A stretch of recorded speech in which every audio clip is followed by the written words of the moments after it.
Thanks, me. Go ahead, Ian. Welcome to Tinker Tailor Soldier Fry here on the mighty Loading Ready Run Video Entertainment Network. I'll be your navigator for tonight once again, but we are broadcasting from the palatial Loading Ready Run studios because the Crystal Gondola is too small. Because we got friends and friends and friends and I mean these are all friends, right? Yeah. Well, I don't know if you're team. Are you allowed to have friends in this universe? That's the horrifying thing. You are, but all the bonds of friendship do is further the designs of the most cruel regime imaginable Sick. in the far future of Warhammer 40,000. We're building Warhams! Yeah. Specifically Warhammer 40,000 Kill Team miniatures today. Let us never refer to it as Warhammer 40,000. They're again. pushing that. They really are. Yeah. It's why I mean, sure, I guess. Yeah, like, good luck. If they're abandoning 40K, does that mean that we can take it and do AF 40K? I think I know why they're deciding not to do that too. Is that of course Britain's going back towards imperial measurements, so the K at the end of 40 just will make no sense to the those people. 40 million. I guess they did a time skip. Yeah. So yeah, as you may have guessed, Ben and Cameron are here to paint their miniatures because, as Ben has said a few times, we're going to be playing Kill Team next month for the entirety of the month on AFK, which means we need to have a Kill Team army each to do that sort of thing. And we've got the equipment, we got the people. Why don't we walk you through the procedure? We're just going to keep it nice and breezy today. Break into the boxes, put things together. If you got something interesting to say, say it, and otherwise we'll just get into it, I guess. Yeah, we also have joining us on the in the group Corey and Jacob. Yes. Are going to be joining, so it's going to be 5 of us all cracking away.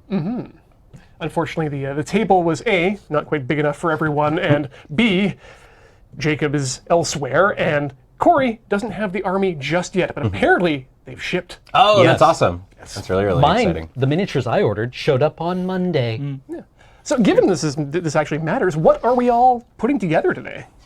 So I was very much leaning into Death Guard because I like low model count, thick boys. Basically, having played with orcs a bunch in 40K, I love orcs, like their lore and all that kind of jazz. But they're a horde army for kind of all intents and purposes, and I don't want to control that many dudes. Right.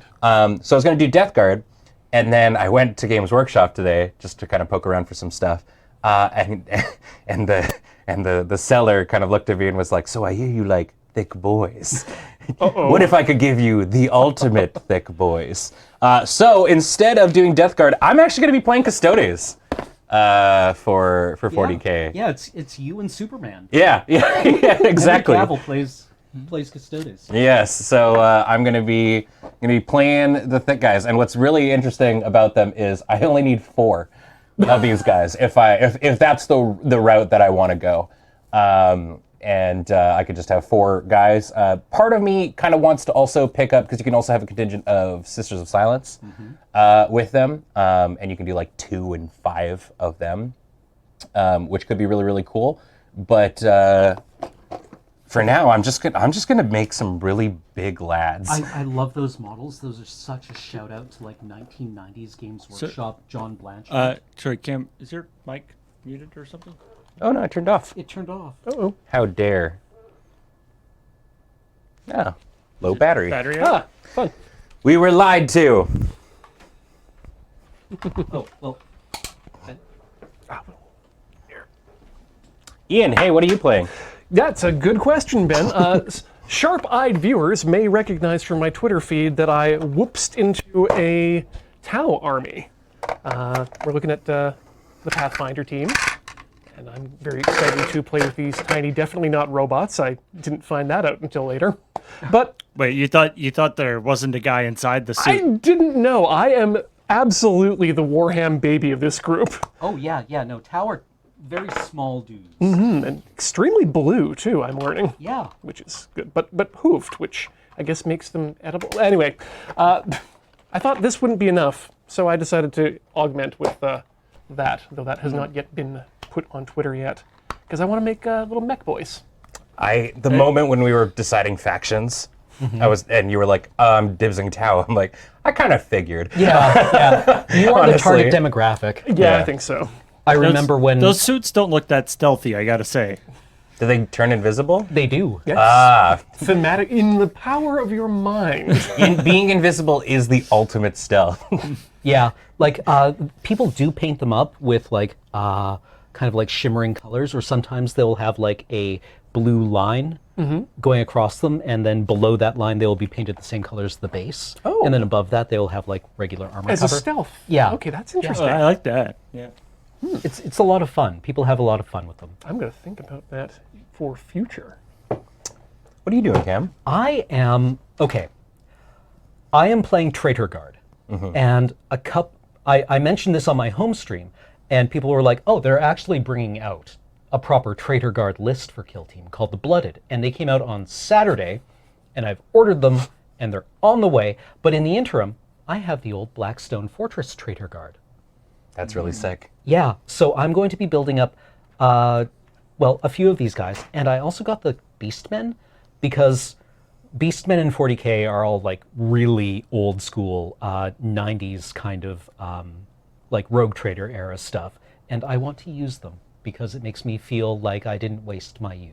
Yeah. I mean, we are so very much the group of like, if somebody puts down a model that has a sword and they tell me that that's a bolt gun, I will be like, yeah, it is a bolt gun. You're right. Yeah. What you see is whatever I say it is. Yeah. And so it's just like whatever models you want to bring to the table. Like I love that, especially if they've got like that like dope, pristine value to them. Yeah. So like Traitor Guard are one of these armies that have not really had a lot of presence on the tabletop. Forge World, like 15 years ago, put out a line of Chaos Imperial Guard. They were pretty cool, but because they were Forge World and all resin, they were like $1 grillion to assemble.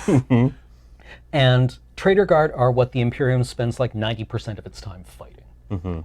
And I just really like the idea of these kind of mystical fanatics who don't really understand anything anymore. Yeah. And a lot of the novels have spent some time with chaos cultists, and there's nobody home anymore except for like the military discipline. That honestly sounds refreshing, to be honest. Yeah, That's- and there's no pretense about them being the good guys. Yeah, you get to throw that notion of morality away. Oh yeah, That's great. absolutely. Yeah. What's interesting is like in that same sort of vein, what first interested me in Kill Team, even before the most recent version came out, was the Rogue Trader Gellerpox Infected Yes. crew, which is just so my jam because it's like it felt it's not Nurgle stuff. Are they like The Gellerpox infected are those should be Nurgle. they are Nurgle? Okay, cool. But there's just like it feels like Death Guard cranked to like infinity in terms Yeah. of like how grotesque they look Yeah. with that with also like a nautical flair to some of them, which was interesting. Right, yeah, because the Geller field is what protects starships as they travel through the warp. Okay. So when the Geller field fails, That's what you get. yeah, Ooh, they look super cool, but they also are in the realm of $1 gillion. Yeah. Because it's and I don't even think there's anything for them in the current like codexes at all. But yeah. if that does become a thing, I might have to search out because I just like I like creepy death stuff. Well, they seem to be adding more and more people at a pretty rapid pace, to be honest. Kill Team is just so cool and approachable, which is why like it's like over the I got into 40K right as the Pandini started. Right. Which is like brutal. So I amassed like just for like picking up like deals and people being like, hey, I don't use these anymore. About 4,000 points worth of orcs. Ooh. Easily. And I played like a couple of like home games and stuff with them, and it was super fun. And it was at that moment that I realized I really like the idea of just like small scale, Yeah. more intimate battles and stuff. And like while our AFK streams are going to be just open play and whatnot, I think there's definitely room in maybe the future of doing like narrative content and stuff, which I know Yes. Jacob is very Oh, much yes. frothing at the mouth. That's Yeah. very exciting as a concept to me. Yeah. So yeah, I'm gonna crack these boys open. You may notice, sharp-eyed viewers may notice that there's a lot missing from the sprues here on my team, and that's because I intended to do not all the assembly on air today. Just wanted to assemble one person from the sprues and then sort of guide you through the rest of the process of how I'm doing it. And I think I've got one more. I think I decided to put my leader as the last one I put together.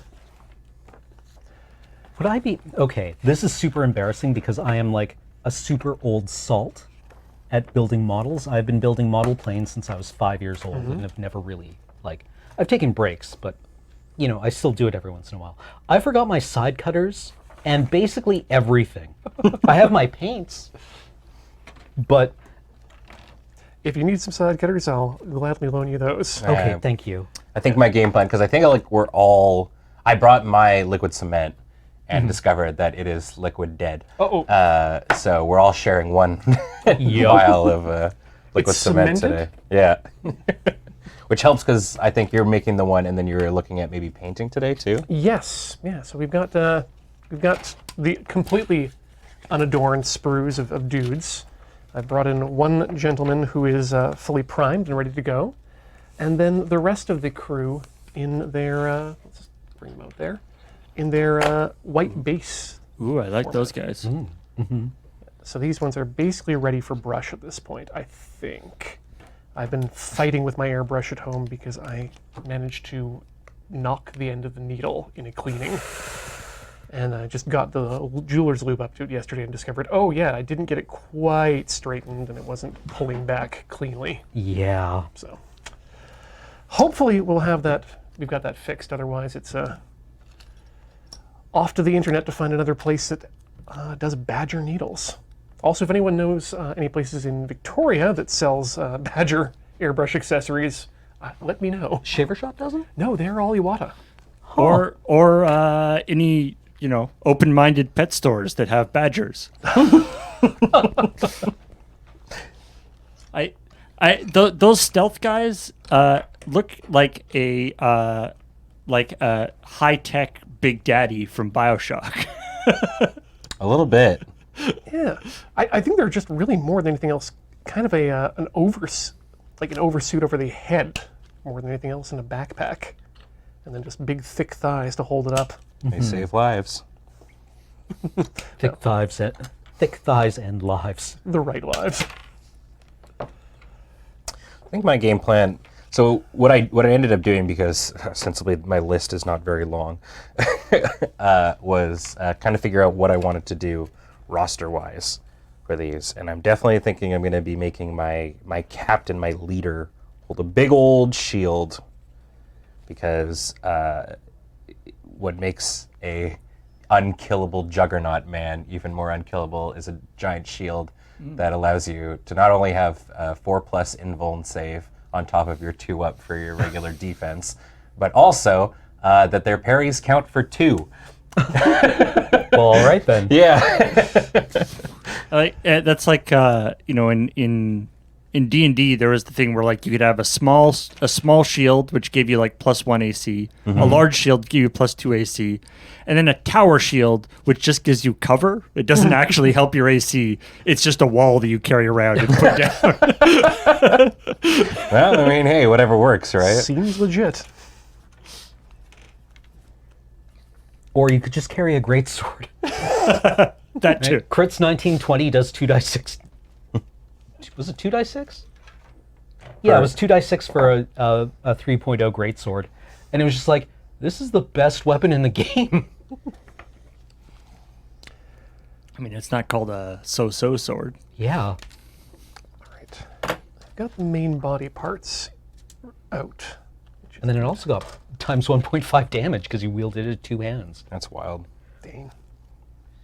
Yeah, what I kind of enjoy too, that you were also saying that is really interesting about 40K, is it makes a lot of armies that are kind of so-so in 40K, in the 40000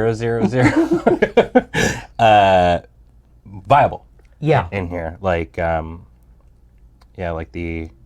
think the veterans are like considered one of the best factions. Yeah, right now. exactly. And Imperial Guard, I think, is currently considered one of the weakest armies in 40K. But the Imperial Guard veterans are ass kickers. Yeah. Yeah, you got to be good to be an Imperial Guard veteran. Yeah, yeah. Well, yeah, to not die for that long. Yeah, To exactly. become Yeah. a veteran, right? It's like, holy crap, you've lived for 2 weeks? Oh, you're a veteran.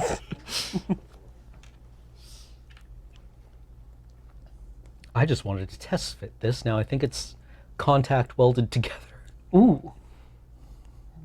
You actually got the pieces that smooth? Yeah. Like in vacuum. Oh, it's got the little Yeah. pieces that go into each other. Keys, that's it. Well, So for those of you not hip to the Warhammer, let me tell you, sprues here suck compared to Bandai.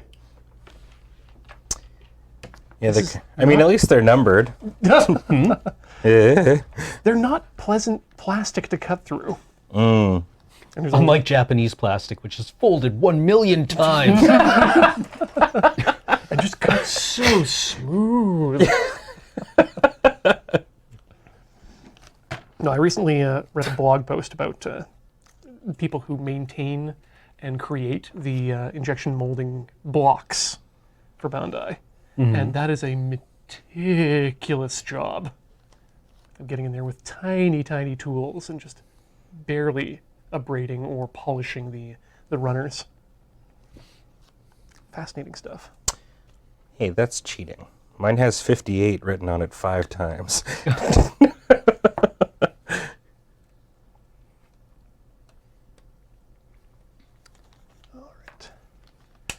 Unfortunately, I'm going to have to rely on the kindness of the wet cement to dry and then move things into position. Oh, is that how it works? Do I add them up? Like, this is actually sprue number. Yeah. 290. Turns out the number is actually the point value. Makes sense playing Custodes. It's interesting. As I was going through this, I realized that they've made like several erratas and stuff over as it's gone. And Custodes used to have 4 APL when they were first done. As like they have 4 actions that they can do per activation. Oh yeah. Yeah, which was Sure, like, why not? oh my god. But it was recently booped down to 3, which is more in line with more smaller count armies. And this makes a lot more sense. Because they also have like a tactical ploy, which lets you do double shoot or double fight. You don't have to choose until you get to that point. Oh really? Yeah. Yeah, so it's just like you could like, I don't know. I don't even know what you do. I guess move, take an objective, or like move, fight, take an objective or something. Yeah. Back when you said 4 AP, I was going to say good for you. And now I'm just going to say good for you. Yeah. Yeah, this is very good for you. I like the idea that there'd be like an update to them. It's like we previously, the Custodes we erroneously put them at 12 feet tall. They're actually 5'6". Sorry about that. Yeah, we got that wrong. Wouldn't that make them more intimidating though? Oh, no. If they're just little guys. Yeah. Yeah. That were like beating the crap out of people. 5'12" versus 6 foot nothing. Alright. Let's see here. 14 and 15. Perfect. Then we'll get down to scrapey.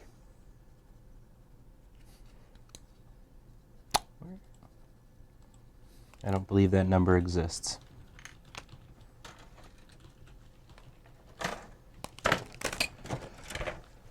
I'm glad I only have to assemble 5 of these guys. They have mini bits. They do, but also I'm just bad at finding said bits. I know these are like within the same number range.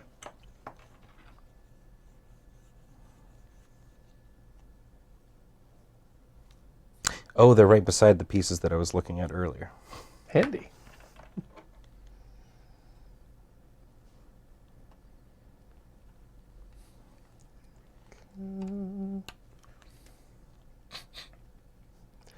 Lots of small, detailed work. Well, they did do that semi-recently, right? They brought the squats into the actual models. Yeah, though now they're called I forget what they're called, but they're squats. Yeah. Oh, these are the Space biker dwarves. mice? Yeah. Biker space men. dwarves. Which, yeah, Leagues of Votan. They're apparently clones. Okay. So, like, the squats remain wiped out in 40K, but now there's the Leagues of Votan, which are the same thing, but legally different. Because we said so. Once removed.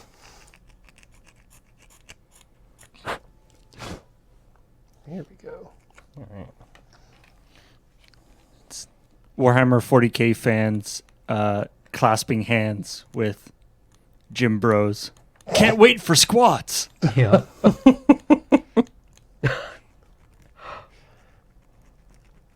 What about the Demiurge? Those never happened. All right. Well, I may requisition some cement. I've gotten 2 kind of pieces going here. Yep. Also, drill out your gun barrels, folks. Saw our friend Mr. El Funko tweeting about that. How we got a new one or something, I think. New pin vise? Yeah. Hollow's Bill's been in my chat during a few Tinker Tailors recently, and they were spending a good amount of time drilling out some gun barrels.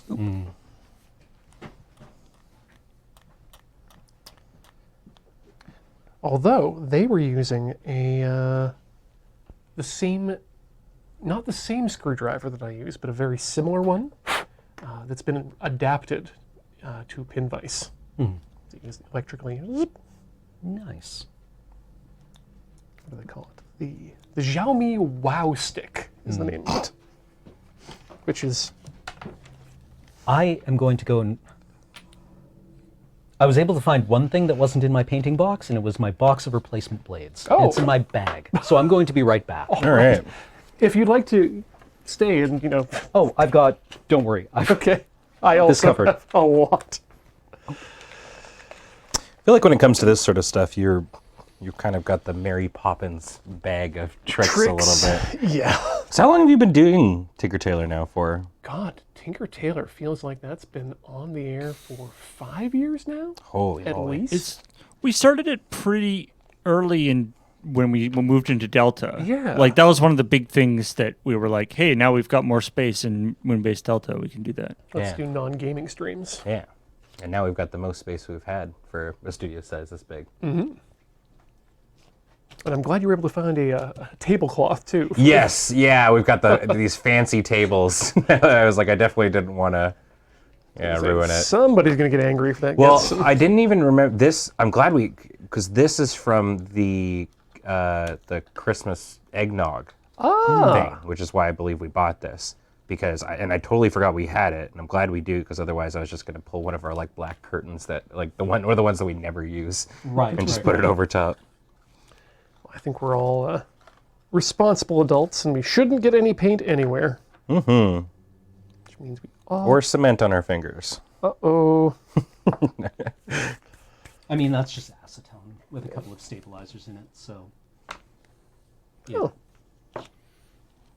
There's a recent TikTok that I saw that Cam, can you turn your mic on again? about how putting like super glue on the ends of your fingers is like tech for harp players Oh, really? and whatnot. Huh. Yeah, Give them a because- little bit more friction on the... Well, apparently it's not more friction. Like it actually makes it more slippery. It feels like it keeps your skin together. Yes, and it's like, but it also just gives like a sharper tone to it. Like, Oh, right, yeah, because it's rigid. Yeah, yeah. Like it's like the mid ground between picking and like Yeah. Because it would have the same it would be a hard surface on top of a supple one. Yeah, yeah, which is kind of interesting. So there was Yes. there was like a very classically trained harp player doing it, and they were like, "This is neat," and there was like you could definitely tell the sound difference, but they were also like, "I've trained for so long not doing something like that. This feels like I'm like learning to play harp again." Neat. I mean, I guess the alternative is like building up big calluses on your fingers, which is probably what they also have to do. But Yeah. I feel like you can really finesse it down to the exactly how much you need and where you want it. Placing a calluses in the right place, an artificial calluses in the right place. Yeah, but that was when I back when I was a punk kid. When I first started playing bass, it was my stepdad teaching me, and he's like a big like metalhead and stuff. So he was just like, "You don't use a pick, ever. Never use a pick. Like you're doing triple. How are you gonna do triplets? If you use a pick." And so like I would go and like audition for like friends' bands and stuff like that, doing that, and they'd just be like, "Don't like the sound of it. Yep. You got to use a pick." And so it's just like, Really? like had to relearn all that. But it was like, the first song that my stepdad ever taught me to learn was "Run to the Hills" by Iron Right, Maiden. Maiden, And that yeah. was like, this is how you will learn. It's like starting at the top. Yeah, you are a cooler dude than I am. I started on Louie Louie. Yeah, well, I mean, but that's like such a good like basic Oh, yeah, kind of for like that, I think so. baseline to. I was trained classically on guitar, Oof. so I couldn't even hold the guitar right. But you got to use all your fingers. I did. Thank you. And we did. I played around with a bunch of different picks for getting that different sound. And eventually I kept two of them. One was just your standard thicker pick at I think like 0.9 millimeters. Yeah. The other one was one that I carved myself from a circuit board Oh, sick. and used that for like really, really That's sharp really sound. cool. Yeah. Yeah, I think the brand, God, it's been actually so long. I love with you. My actually playing of bass has petered off in the last decade. I wouldn't worry about that. But it was Turtle was like the go-to brand. Turtle, maybe that was what it's Yeah. called. It was like the go-to brand that I used, and that was specifically because they made like the real thick guys for it. Look, I have partially a man. it's a partial man. Behold. God, you can tell, like, because it's like, this is just so fundamentally, like, bigger. It feels weightier than, like, your standard Space Marine, which is, like, of course, what they're supposed to be. But, yeah. But yeah, I feel like custodes are like the ultimate in the like Warhammer power creep. Like Space Marines, the guys that are, 10-foot tall, basically tanks, genetically engineered to have all sorts of ridiculous stuff. Those guys aren't cool anymore. We need somebody bigger and tougher than those guys. Yeah, well, they're like they're like Palpatine's guard if they didn't suck. Like if they were actually good. Wow. Well, like for a long time, what the custodes were was kind of a big question mark in the fiction. Oh, really? Because they only show up like in the fiction kind of peripherally, and a little bit in the art, and like presumably they were like Space Marines, but nobody really knew. And now they're just like bigger dudes. Because Big mans. theoretically they never left Terra, so like they wouldn't go on big adventures. They were just there standing around the Emperor's place. Yeah. I mean, to be honest, guarding a guy who is literally just a throne, it's probably a pretty easy gig, really. Yeah, yeah. Has it like come up in the lore that they've had to do a lot?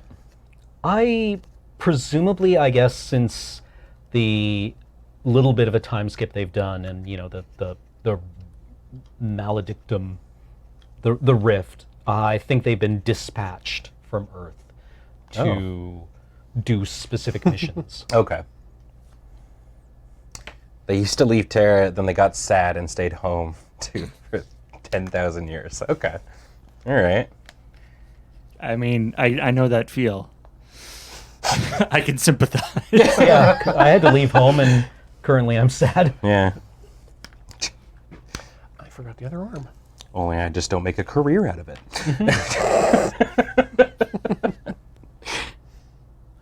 Are these supposed to be kind of spiky? Yes. There you are. It's hard for me to identify some of like the more. This should be a little pointy than the like. This is just a sprue sticking out of the side of the plastic. I have only made that mistake once so far. Yeah, my prior building is all orcs, so it doesn't really matter. In those instances, they're just like, yeah, no, that's just more spikes, man. Yeah, is this sprue or is this spike? Does it matter? You know what? I guess not.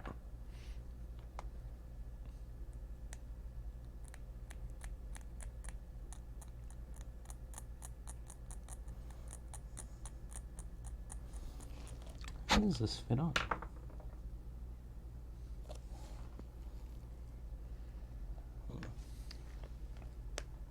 There we go.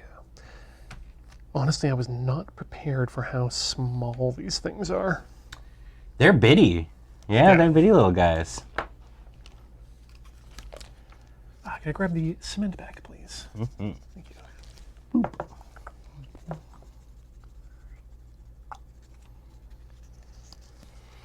All right, let's arm ourselves. It's time for cape. Here's Cape in the conference room. Happy birthday, Brenda. There's Cape in the conference room on the 3rd floor. Accidentally sent to Region Canada instead of Region Saskatoon. God. This might just be like the worst story to tell, but when I was a kid, I had a group of friends, and I know, surprising, and Lucky. I know, right? Not to brag or anything, but their birthdays were all in the same month, so the parents would always try and, because they were all friends, try and put them in the same week together, but on separate days, just so they Okay. could have like a week of birthdays. Which sounds cool. Which is great as a kid. You just get like a week full of going to kids' birthday parties, but it also meant that there was a week of every year where every kid that was in that friend group ate nothing but like pepperoni pizza for like an entire week. Right. And it's just like trying to explain to a child that that's not going to fly.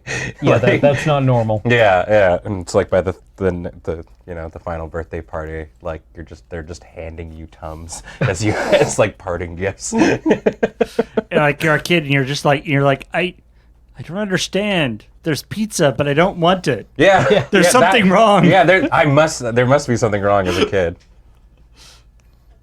Mm. Go. I'll call that adhered. And the cement will take care of the rest.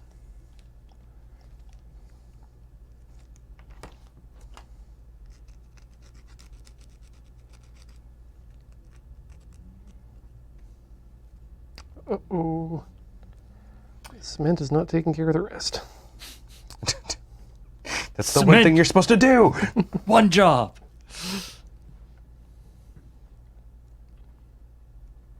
All right, I'll take it. Leave you alone for a second.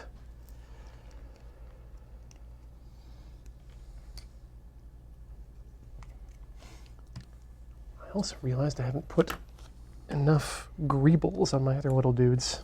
Oh no. Ooh, I like the cape. Yeah, it's very fancy like this. Oh, nice.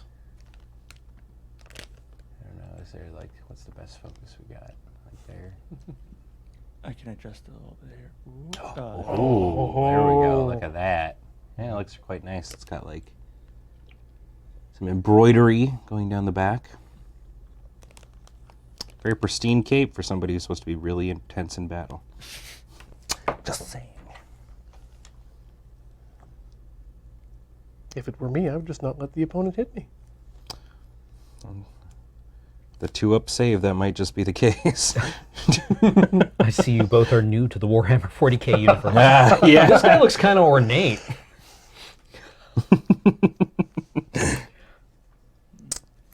it should be like a super elite squad of Space Marines that actually have like functional armor, and everyone's like, "Wow, you can move so fast without 300 extra pounds of weird greebly stuff all over you." As I always say, the Imperium of Man is the galaxy's largest patron of public art. Yeah, I mean, they must have, literal armies of, like fresco artists. Yeah. I want to grow up to be an artist. Cool. Sculpt gold eagles on absolutely every surface. Oh, this sucks. This was something that came up in a podcast I've been listening to recently about Gundam, to bring it always back to Gundam. But that Xeon definitely did that once they, after the 1 year war, and they retreated to their fortress in an asteroid that was full of gold. Well, what do we do with this? I don't know, make a giant version of our logo for the Queen's Wall. They already have one. Do it for every room. I think it goes like that.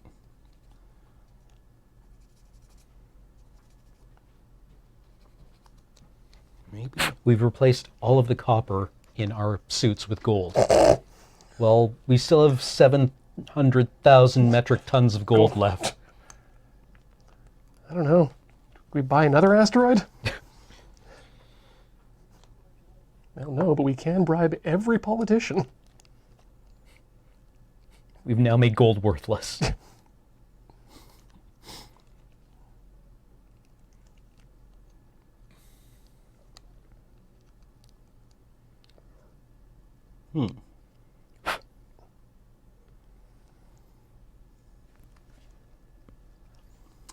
This cape is not fitting as I felt like it would. All right, I'm not going to touch it anymore. It's supposed to like fit into his shoulders. No, it's supposed to be done pre-arm, but it's like kind of interesting. So here's what we're looking at here. It's supposed to kind of fit just sort of underneath. Oh, I see. It's kind of a Stuff, low, right? low shield. Yeah, low. Yeah. Yeah. So, but as I kind of attach, it doesn't sit so nice. I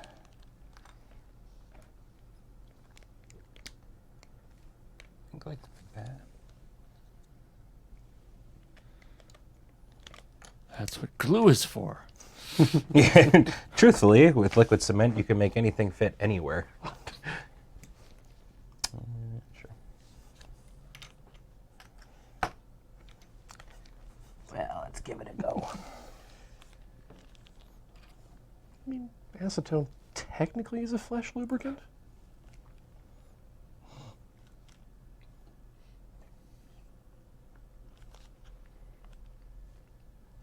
I mean, it vaporizes as soon as you touch it, so.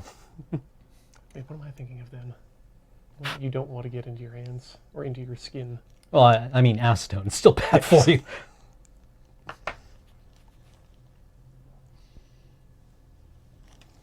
All right, let's add some greebles to the gentleman I've got here. Is there just a sprue of greebles? Well, they're spaced out amongst the sprue.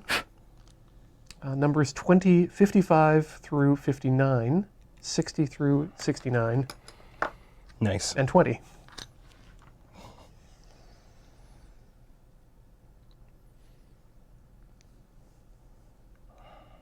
Let's see.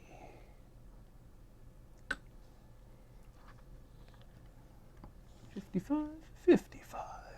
Let's give this man a tiny gun. 55, 55.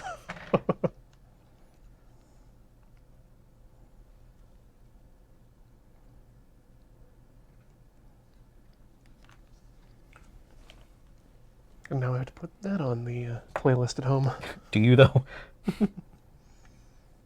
It's been long enough, I think. That or I need to find a really good cover.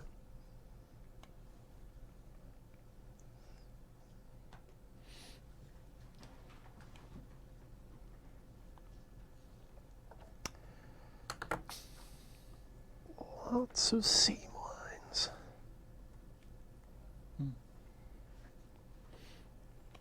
It is interesting comparing to like Gunpla type models where, it's quite a different system. But it is also in itself different from large scale or contemporary models.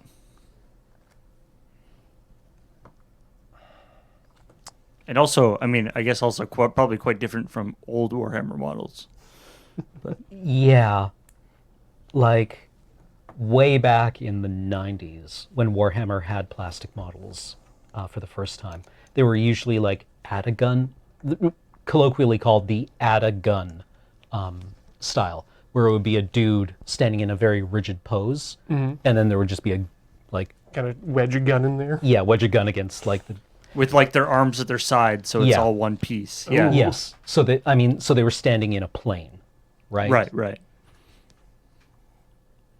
Yeah, that doesn't sound fun at all. Well, they were just very static models. Some armies still kind of use that style. Like you can get Imperial Guard that are in that style in packs of 5 for relatively cheap, right? Because they're a horde army, so they need like 100 dudes. Right. So getting them economically is important.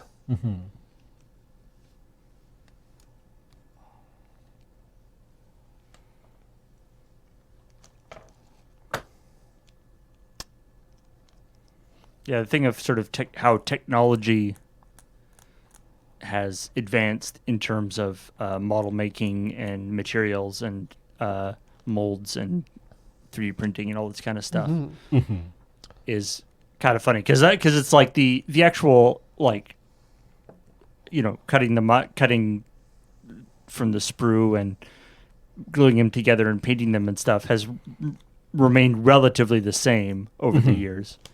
But the actual materials and the quality of the models and stuff has gone way up. Well, the thing that has really been noteworthy is using computer-assisted design in order to slice the models in a way that is optimal to put them on a sprue. Right. Because Right. you have 3D models, but the way they come out of the mold means there can be no No undercuts. no undercuts, right? Otherwise, they're just stuck in the mold.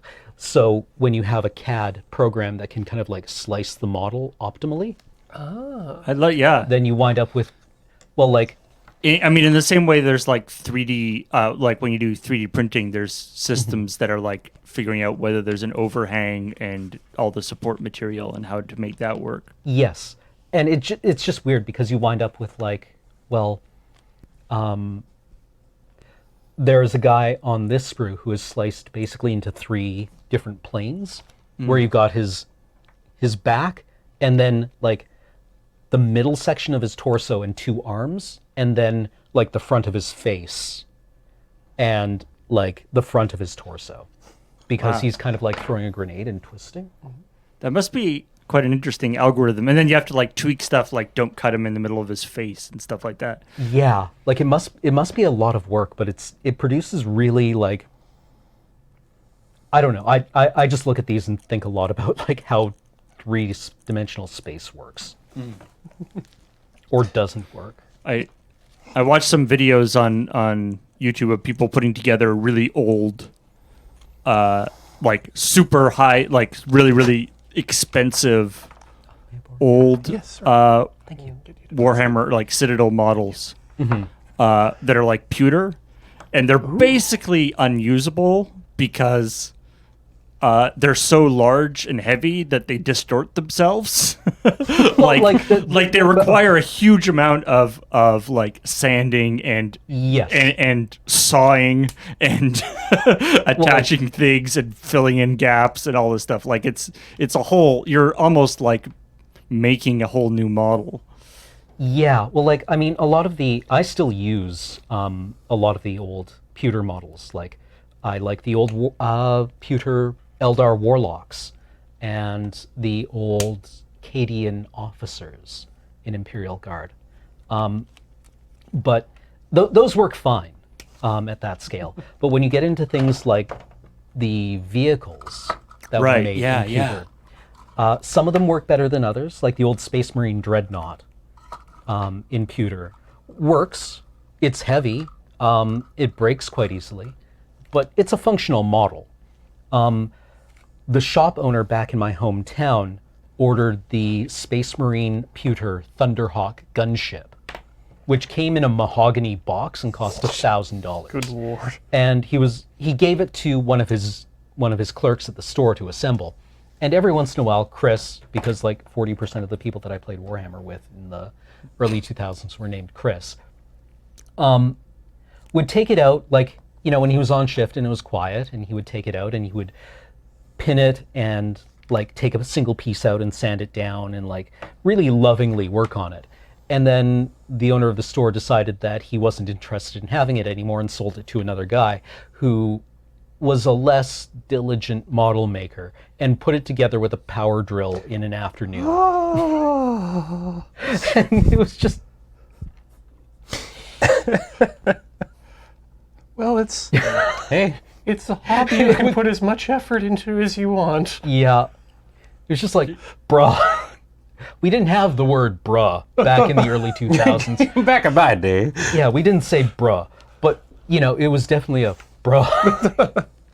Do you think at the game store there's like a higher percentage of Chris than there was just like in the general public? It's possible. Although it might have just been like sampling, one of those weird sampling sizes things where it's like, well, you know, if you get one Chris above standard deviate, if you get +1 Chris or +1 Sigma Chris, right? Suddenly you've got 7 Chris's in a group of 20 people instead of the usual 6, and that seems anomalous.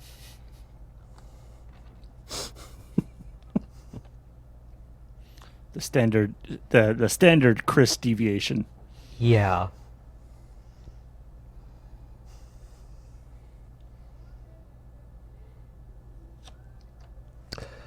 Let's see. Where does this go? Is that Scatman? Yeah. They're doing something goofy. Oh, apparently it's like my niece, who does an amazing Scatman impression, apparently. Oh. How old's your niece? 3. She... Like, does she do it at clubs or? Actually, at least 1, yes. Oh, no way. Oh, good for her. Yeah. Sometimes she has to go to the bar because of, you know, childcare. Oh, I see. Man, she must have a really good fake ID.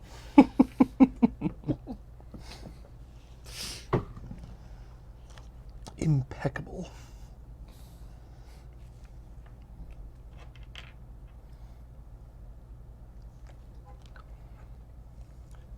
Thank you.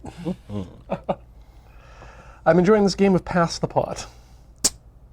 I played that a lot in high school. I played it to lose. Pass the brushy on the left-hand side. Heck yeah. Look, he's coming together. Ooh. But just as like a size reference, which Yeah. which makes me laugh, is like, these are your big like mobile suit dudes. Yeah, let's have a look here at the at what we've both done. Well, I mean, like, that's each race's power armor, Is it? Okay. right? It's like, I guess this to... That to that.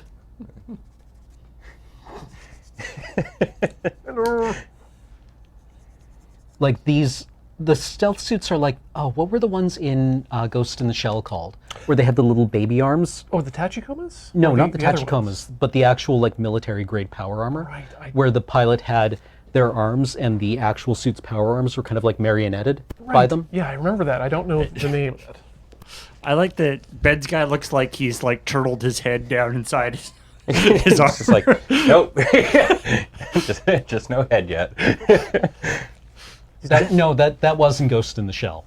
So Ghost in the Shell was my first entry into that universe. Oh, yeah. Yeah. Yeah. Because this is like, it's the iconic parent sort of thing where it's your, Oh, yeah. your parents like, oh, so I know you like anime, so I went to the store and they got you, and this is what they recommended. Right. How old were you? I must have been like probably like 12 or so, maybe 14. Uh-huh. Okay, that's about right, actually. Starting out on Mamoru Oshii, you could have done a lot worse. Yeah. It was. Yeah. So it's like people would talk about Ghost in the Shell. I'd be like, yeah, it's the Laughing Man stuff, right? Yeah. But and being enamored by the Tachikomas and stuff like that.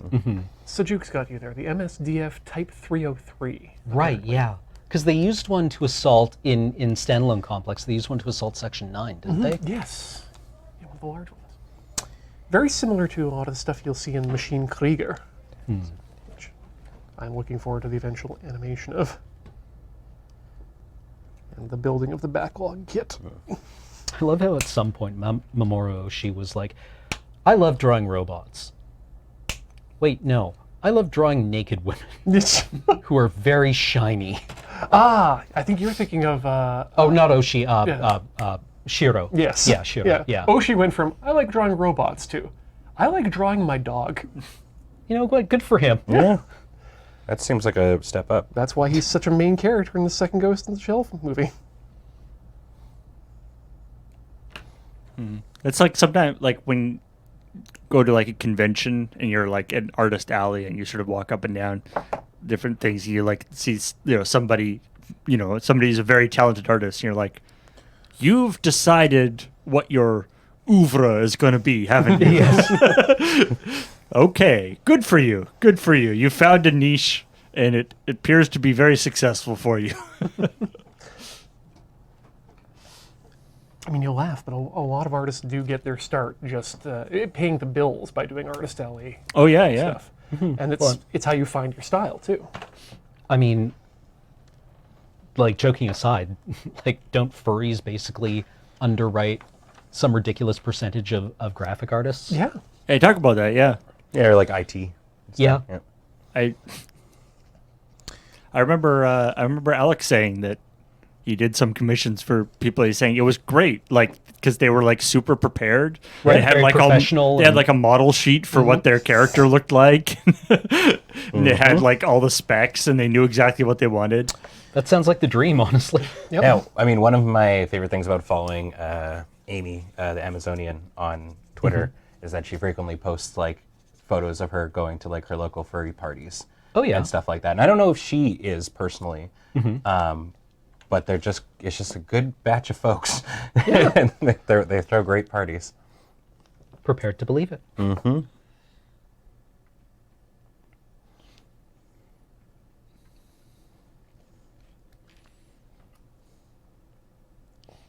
there we go. Somebody in the chat mentioned, Ben, that the crossguard on that guy's sword is actually a bolter. Yes, yeah. So what I kind of love, as I was, I wanted to sort of make my roster like before I started putting the models together. So accuracy doesn't really matter to me at all. But I'm like, it would be nice to be like, fine. this is the shield guide. Yeah, And yeah. he's holding a shield, right? So yeah, and just learning the fact that like their swords and the spears are just absurdly strong ranged weapons. The spear, the most so. It's super rad, and the idea of your crossguard being the magazines poking out on both sides. The weapon is just dangerous but sweet. Oh, that's the sort of ridiculousness I live for here. It's the like the that's probably part of the problem with technology doesn't advance very quickly in the Imperium because of all the heresy and so forth. But the other problem is that whenever they develop a new piece of technology, it has to be made such that it can fit inside some sort of ridiculous, like they can't just make like an iPhone or something. Yeah. It has to like fit in. It's like, okay, this is like a cool new anti-gravity device you've built, but can it Can you make it gaudy as fuck? yeah. How much extra can it fit inside this cavity we've made? Inside this huge whatever box covered in inlaid gold.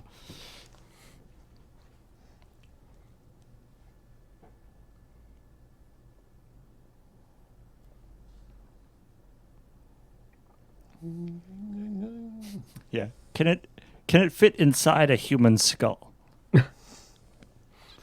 Problem is Willingly? Yeah, it's just like problem is human skull. It's like we need to get bigger.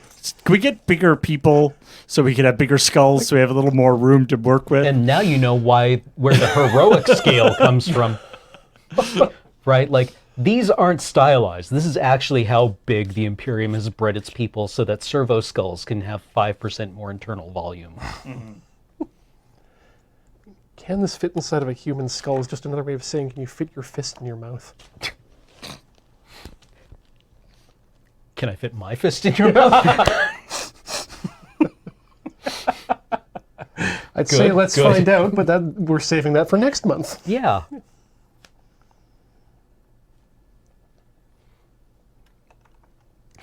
Meekly asking, like, yeah, can you fit your fist in your mouth? Can you fit your fist in my mouth? Like, Woo.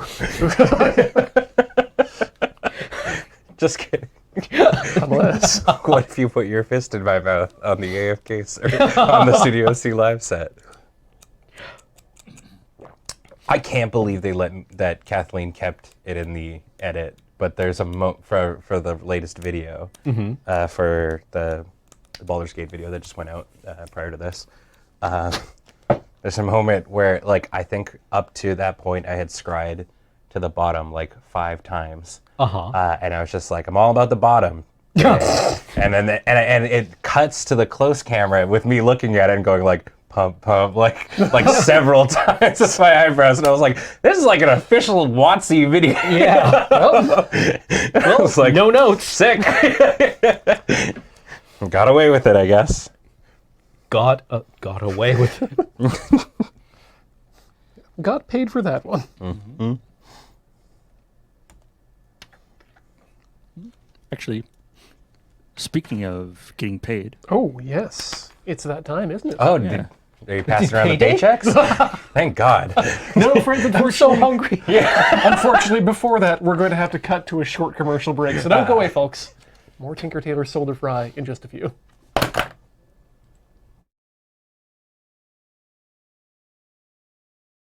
Back to Tinker Tailor Solder Fry here on the Mighty Loading Ready Run Video Entertainment Network. Where today we are continuing to put together our various kill teams for the titular Warhammer kill team. We've made some progress. Yes, I I guess. just finished my first man. Hey, It's the captain. Well done. Yeah. Nice. Yeah, He turned out okay. I went with the bald screaming guy. The classic of the Space Marines. Yeah.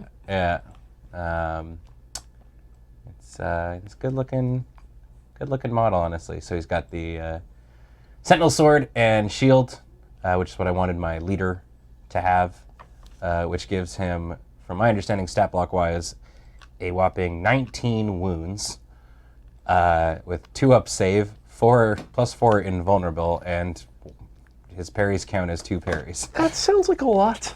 Yeah. Yeah, taking one down is going to be a problem, I think. Yeah, he parries as much as 2 men. 2 mans. I'm gonna have to stay far away from that. Well, I've also finished my my little leader dude, though I have not memorized his stats just yet. But he's got a little gun on his butt, so that's nice. Oh wait, no, that's just one of the soldiers. All right, Leader boy's got the nifty little knife with the with a little scarf on it. Adjust that.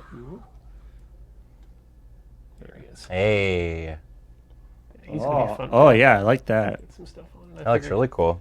I figured he needed a little pouch too, for maps, I guess. Do you want to do the Oh yeah, go let's around for this, dude? Yeah. Still kind of drying a little bit, but Let's get that over there. Oh yeah, look at bald screaming man. And importantly, you get to see that whoop, beautiful cape action on the back there. Yeah, I got it to stick eventually. It's a weird angle. Now, you may be wondering why I've got this empty spool out here for a 3D printer.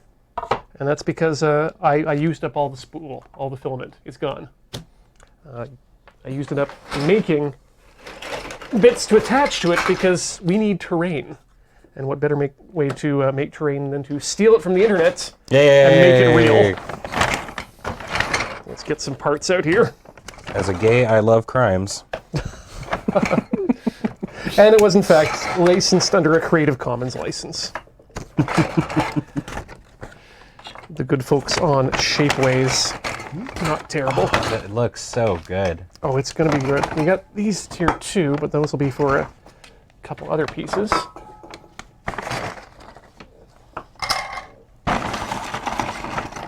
So we're going to do a little bit of assembly here.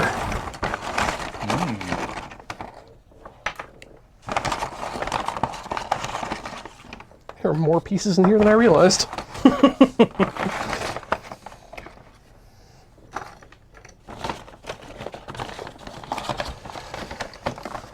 Alrighty. That should be everything out of there. I guess, yeah, we'll get started with the spoolie elevator bit. So wait, is the filament spool an element of the? The filament spool is, in fact, yes, a structural part of this terrain. This little bit goes on top like that. That's awesome. This comes up on that side. That's a very classic, like, Games Workshop terrain thing. I love it. That's a little elevator door there that's going to get connected up to these stairs.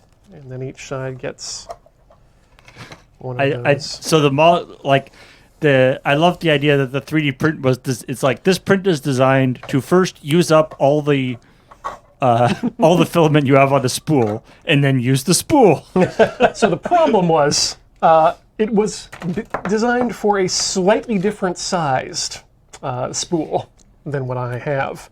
Thankfully, when you're slicing your 3D prints, you can adjust them slightly on different axes, and I have a couple of test prints here of different heights because didn't quite get it. So eventually we got there with the calipers, and now we've got these this little, I don't know what to call it. It's super neat. Like, I really, really like it. Oh, when I saw it, I thought I absolutely need to make this for whatever we're doing. Yeah. There's even more greebles that are going to get put on there too, just to fill the whole thing out. But Can you move the cans a little bit? oh yes, We're going to be able to put our friendos right on in there. the most important thing though, once I finished reading through the rule books, was having to break out the pieces to make sure that this is indeed a vantage point. That's perfect. So it means you can, even if you're trying to shoot somebody in cover, Yep. you got their butts. And if we want more, you can just print off just these edges, and that makes for a nice little platform, I guess. It was really funny. When I was first learning how to play, I was watching this one person's video, and they were utilizing the commandos, the veteran guardsman kind of like intro pack thing. Yeah.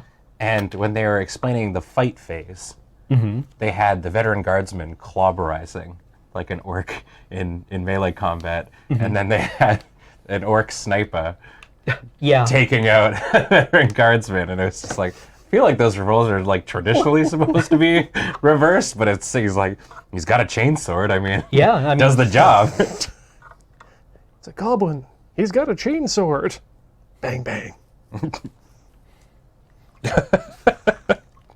Oh, the most recent iteration of that meme have you seen the Seinfeld the sliced meme? Not yet. One? So it's a circle and then in put into like pie slices, and it's a conversation between Jerry and kill me. What is Kramer? no Newman? no Elaine. George? No, thank you.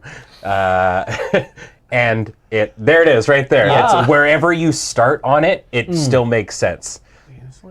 That sliced me. Sliced me. Yep, that's Yeah, no matter where you start on. Thank you, Arclight Dynamo.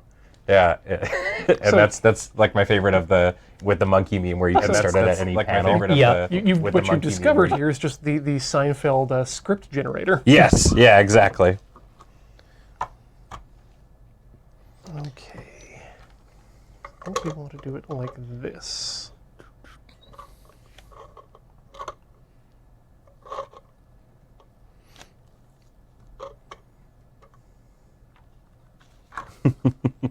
That's true. Yeah, you got to keep the skills sharp for Desert Bus. Okay. Similar state. Let's make bodies. Again, next month. I'm really excited. What's interesting, like, to me about it is, I'm like I enjoy making the models and painting them, but of the process, it's probably like my least favorite of it. Like the construction of armies and obviously like playing and stuff like that is just like so much my jam because I like how deep you can get in the tank with building your rosters and stuff like that. I like assembling. I wish after this is done, after I've done my blooded kill team, I will probably go back and do Veteran Imperial Guard and just customize the like top to bottom Okay. because I've got a Warhammer 40k Imperial Guard army, and I've got a lot of like old Forge World bits for them, and just a lot of experience working with that old Cadian kit. And that is kind of like my favorite part. Is Yeah. making every dude unique, but the problem is you can't do that with Imperial Guard and 40k because you need 100 of them. Yes. And you yeah. will go mad.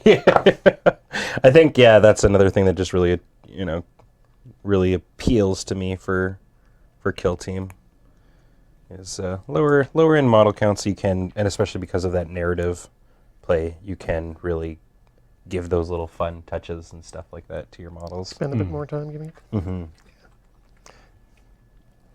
Yeah, I'm looking forward to doing different color schemes for future friends, but Oh yeah, I am not making these gold. I've decided, like from the moment I bought it. Really? Oh yeah, Controversial. yeah.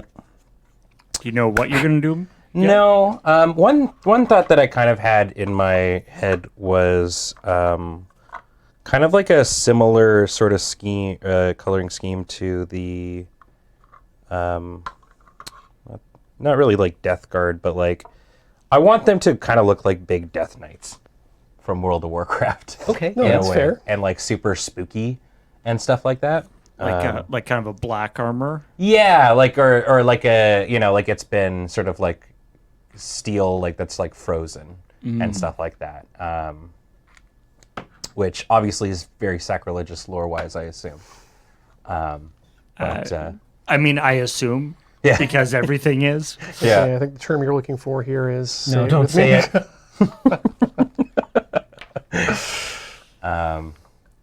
The Shadowkeeper faction of the Custodians is actually black with red and gold trim. Oh, interesting. Okay. Neat. Yeah, I kind of wanted like or mainly I guess because I've been playing so many Soulsborne games, just like the really just gray, worn out armor kind of aesthetic has been like really speaking to me lately. And I mean, I think that like there is the thing where like Space Marine armor is like handed down, right? And Space Marines live for hundreds of years. So their armor probably does get a little worn after a while. Do they wash it in between? Are they allowed to leave it? Oh, yeah. Yeah? Oh, that's good. I mean, it depends on the chapter, I think. Like, but I don't know. You in the fiction, you see them outside their armor frequently. Right? That's when the chapter serfs get to maintain it. I've seen some super sweet frosty silver and blue Custodes schemes. Ooh, yeah. Oh, those guys also look very cool. Getter. Yeah, I mean, I'm always down. Like, my painting skills are fairly medium, but I don't know, just kind of getting a little funky with it. My initial thought when I was doing Death Guard was I was going to make them like, I wanted them to look like a Municipal Waste album with like hot greens and pinks. Okay. Just like a thrash metal sort of creepy, grimy group. I'm always really impressed with models in that like black or white, just because like it means that you know the shading and the highlighting is so much. It seems like it'd be much more difficult Yeah, black When- is very difficult to work with. But when I, you know, when you see it done really well, it looks super sweet. Right. It displays mastery of the form. Yeah, I was thinking about doing yellow on the Tau until I found out that it's, again, very similar in that respect. Difficult to do well. Yeah, well, yellow is difficult because yellow paint is difficult to make because the pigments don't work very well. They don't cover very well. I mean, Because, I mean, we can make yellow paint that works real good, but it's lead. yellow is tricky too. Like even from a like actual graphic design point of view, like yellow is just a tricky color. Like dark yellow goes muddy very easily, and light yellow just sort of disappears. So yellow is a tricky base color, just like from a color theory perspective, aside from the actual mechanical paint stuff. Which is, like, if I was going to go back to do Space Marines, because I used to play Raven Guard, but I've been lately thinking about maybe doing Emperor's Fists, whose armor is bright yellow. But mainly I just want to do them because they're kind of weirdos. Right? Oh, what's their deal? The Emperor's Fists are the ones who guarded Earth. And their thing is like they build fortifications. They're very kind of like they take ground, they hold it, they fortify it, and then they advance. They're very methodical. And also they have a weird sadomasochistic thing where they like being hurt. And I just imagine like this scenario where one gets captured by the Dark Eldar, and you cut to like several hours later, and the Dark Eldar homunculus is just sitting outside his clinic smoking a cigarette, going like, "That got weird. That got real weird." And just like from inside, you hear more. It's like the opposite of a Little Shop of Horrors. Like when you freak out the Dark Eldar. You're like, yeah, that did not go the way I was expecting. And the fists are also interesting because they are the only of the original legions, because the 20 original Space Marine legions, half rebelled. So you had two disappeared and are unaccounted for reasons that are unexplained. So 9 original legions. They were split into chapters, so they couldn't do that anymore. So they couldn't rebel effectively anymore. So you had like thousands now. But the Imperial Fists are the chapter of the original legion that has actually been wiped out and reconstituted Oh, at a couple of points in their past. cool. Yeah. So like they have been wiped out to a man, and then their successor chapters kind of like reconstituted them. That word does a lot of heavy lifting. Hey, the Emperor, it's like, a lot of people keep talking about how half the Space Marine legions rebelled, but no one talks about the half that didn't rebel. Oh god, That's like they never shut up about them. But that's like a 50% success rate. That's pretty good, right? Yeah, exactly. 1 out of 2 Space Marine legions are still fighting for us, and that's not bad. In this grimdark economy, can't afford not to. Or either that or the Lamenters, who were a Blood Angel successor chapter, who I think have been in the fiction actually wiped out by the Tyranids at this point. But they don't get the black rage that the Blood Angels usually get. They have bad luck. And I was like, I relate to that. They have genetically coded bad luck. Yeah, because usually, like, the Blood Angels are this chapter that has, like, this psychic trauma related to the murder of their Primarch imprinted on them, where they go, like, they just get super angry. But the Lamenters don't have that. They just suck. They just, like, go into battle and slip on a banana peel. Yeah. Whoop! Sucks to suck. Yep. Yeah, I don't know why you did that. You're like, we don't know either. It's just happening.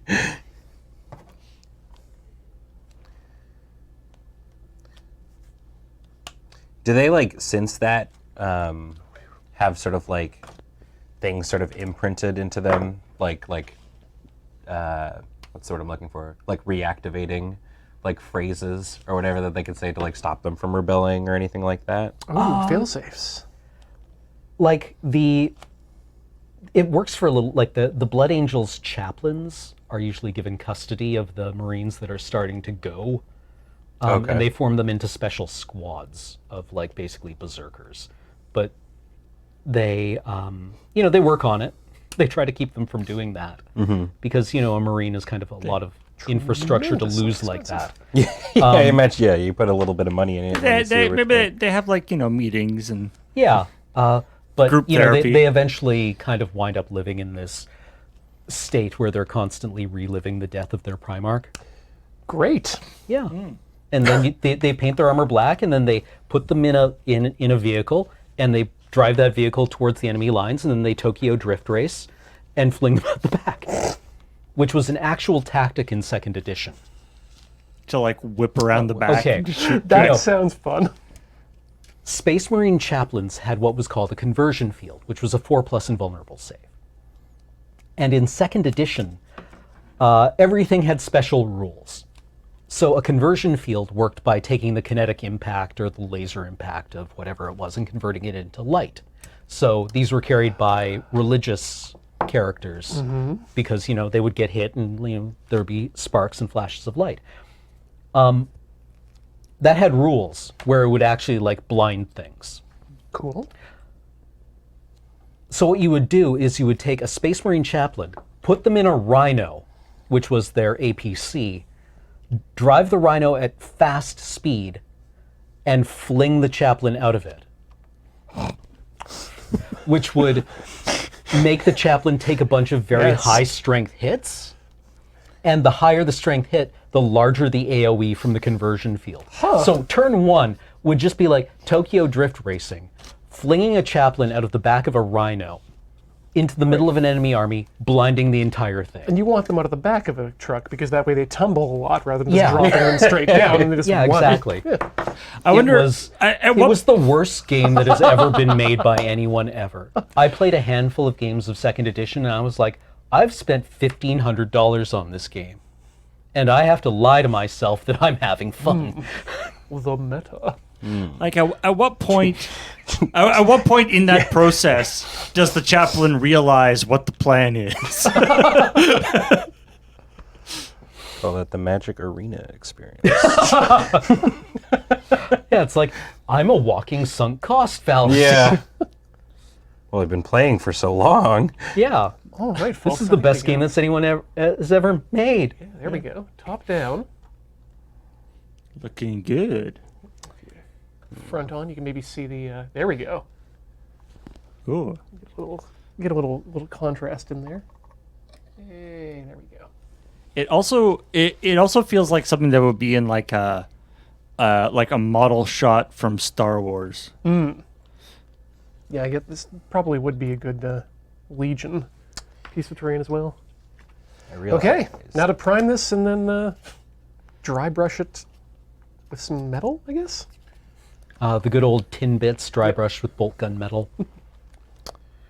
All right, I that's one realized, I was like, for some reason, my captain isn't looking as like big as I thought he would be. And I forgot to put his giant World of Warcraft pauldrons on. Hey, World of Warcraft stole those. from Yo, I 40K. fully, probably. So now, yeah, he's a little bit more thick. Okay, I'm over it. There we go. He's just built like I- a shit brick house. All his buddies are like, dude, you're looking a little small. Yeah. Where's your shoulders? I really want to believe that if you were to like hack into a Space Marine combat radio network, the only sound you would hear is various modulations of the word brother. Brother, brother, brother, brother, brother, Oh. brother, brother, brother. I thought you were doing it more in like a Hulk Hogan, like Brother, brother, brother, brother. I remember reading a review of the relaunch of American Gladiators that was hosted by Hulk Hogan, and I forget who and he had a female co-host. He's saying the best thing about this is the look of slight confusion on her face whenever Hulk Hogan calls her brother. The great non-gendered Hulk Hogan brother. Yeah. There's one thing Hulk Hogan's known for. It's being political correctness. Respecting anyone's boundary. Yeah.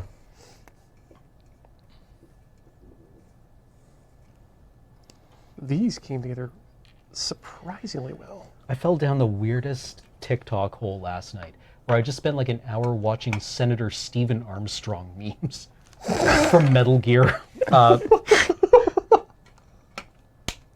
Because it's all just like anime stuff. Yeah. Well, he's been popping back up in the memosphere a lot lately. Yeah. There was one where it's just like, I think the characters are trying to run a maid cafe, and it's just like, service, smile, and a bunch of other things, and then Senator Stephen Armstrong, slippery little bastard, and he just runs out of frame and like drills Raiden. He's so big. Yeah. That's a game we need back. Is it though?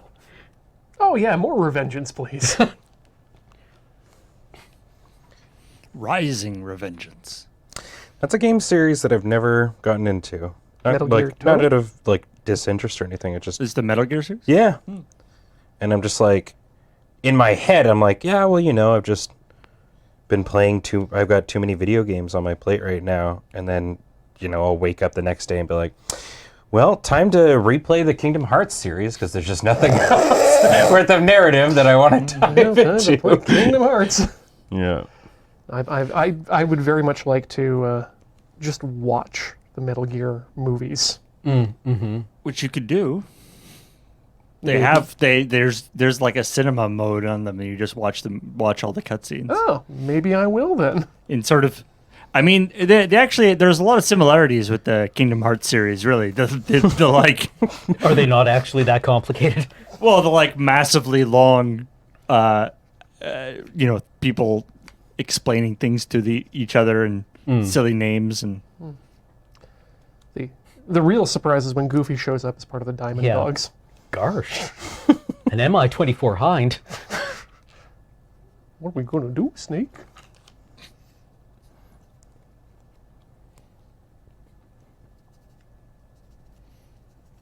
It's when Daffy gets annihilated by the Concourse missile that really...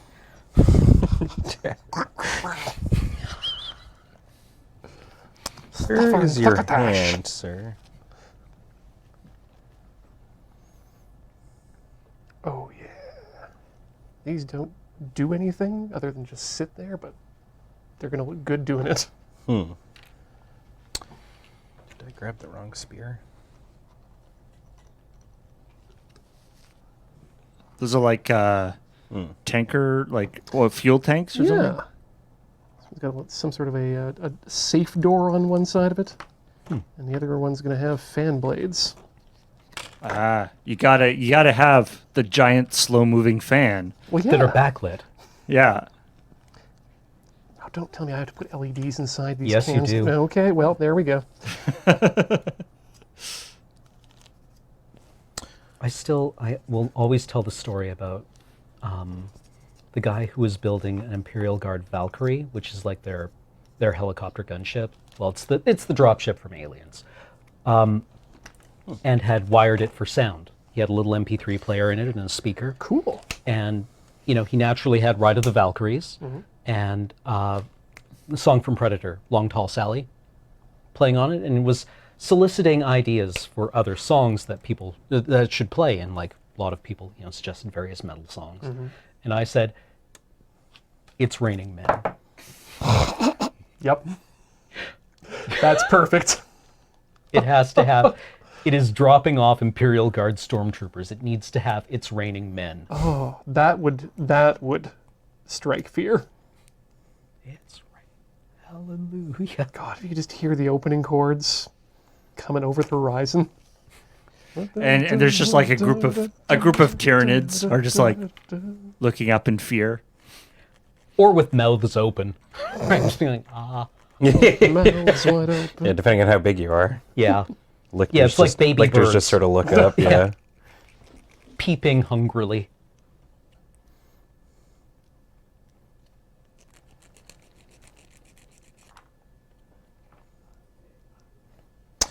All right.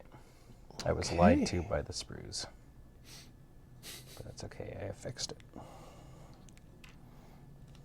There we go. That's a canister of something. I love it. It's like Oh, that's such a good idea. it's such a thing. Like you can just imagine one of those like sitting around in the background of like a model shot. Yeah. Like specifically, I think they're going to look amazing with the fan blades in them. Oh, wow, yeah. So that's like I love this like thing of 3D printed stuff where it's like it's not like here's a 3D printed canister. It's here's 3 bits that you can connect onto like a pop can. Something else. So I've got a crowler at home, an empty one of those, which is a 1 liter can that I am looking to scale up this design on. But I need to take the measurements and do the calculations first. But I don't want too many of these things. However, I did also find out that the elevator door that comes with, or is part of the other piece, fits the curve, fits perfectly against a can. Ooh. Very good. So I'm not sure what to do with that. Like a little, it could be like a little guard tower or something. Oh, that's a good idea. Yeah. Did you see the footage from the war in Ukraine? Somebody posted a video of, it was a very distant shot, but it was a nitric acid tank that was destroyed in one of the cities. Oh. And it's just big brown cloud. Right, because nitrous oxide, Yep, it's what that's- causes smog. It's a brown, just big brown cloud. Hit the brown note. Begin oxidization now.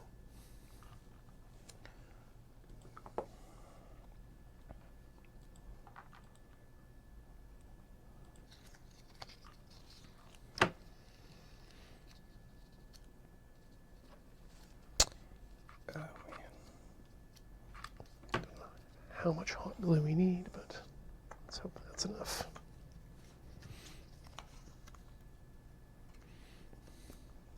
I noticed that your hot glue stick is blue. It is black, in fact. Ah, That was is that special kind of glue, or is that just you wanted black glue to match with the This thing? was, in fact, a gift from one of our fans from a long time ago, so long that I cannot remember who it came from.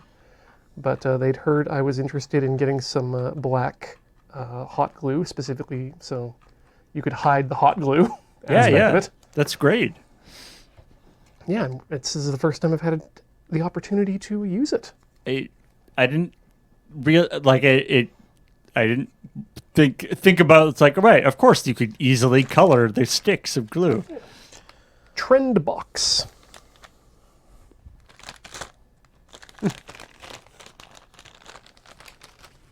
I haven't used any other colors myself, but it works the same way as the regular hot glue. Just is opaque.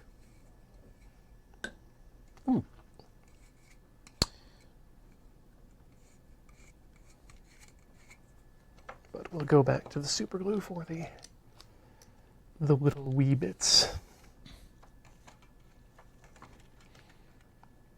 There's something about the idea that it's super glued onto the mounts, and then the like the whatever the metal band that's supposed to be that's ostensibly attaching it to the mounts is then super glued to it as well. It's just kind of the silly thing about models. Yeah, well, like, I watched a blog of a cosplayer assembling an Imperial Guard cosplay. And all of the straps on her armor were decorative because they're in the wrong places. Kind of to actually hold it together. Right. So they were just like hot glued on. where the actual straps had to be concealed inside of it. Nice. Yeah, 'cause that's the problem with trying to hot glue structural straps too, is that you start moving and they unattach. Yeah, hot glue is very odd. Like in some circumstances, it's quite good at sticking things together, and then it is not. Well, it's more like welding, isn't it? Where you're, because it's not glue, it's polymer Yeah, that is being used to fasten things together. exactly. And it's just it cools and then forms, as you say, a polymer. But it's not. Its stickiness is not actually that high. No, But it's nice because it can actually be. or soldering. Yes, sorry.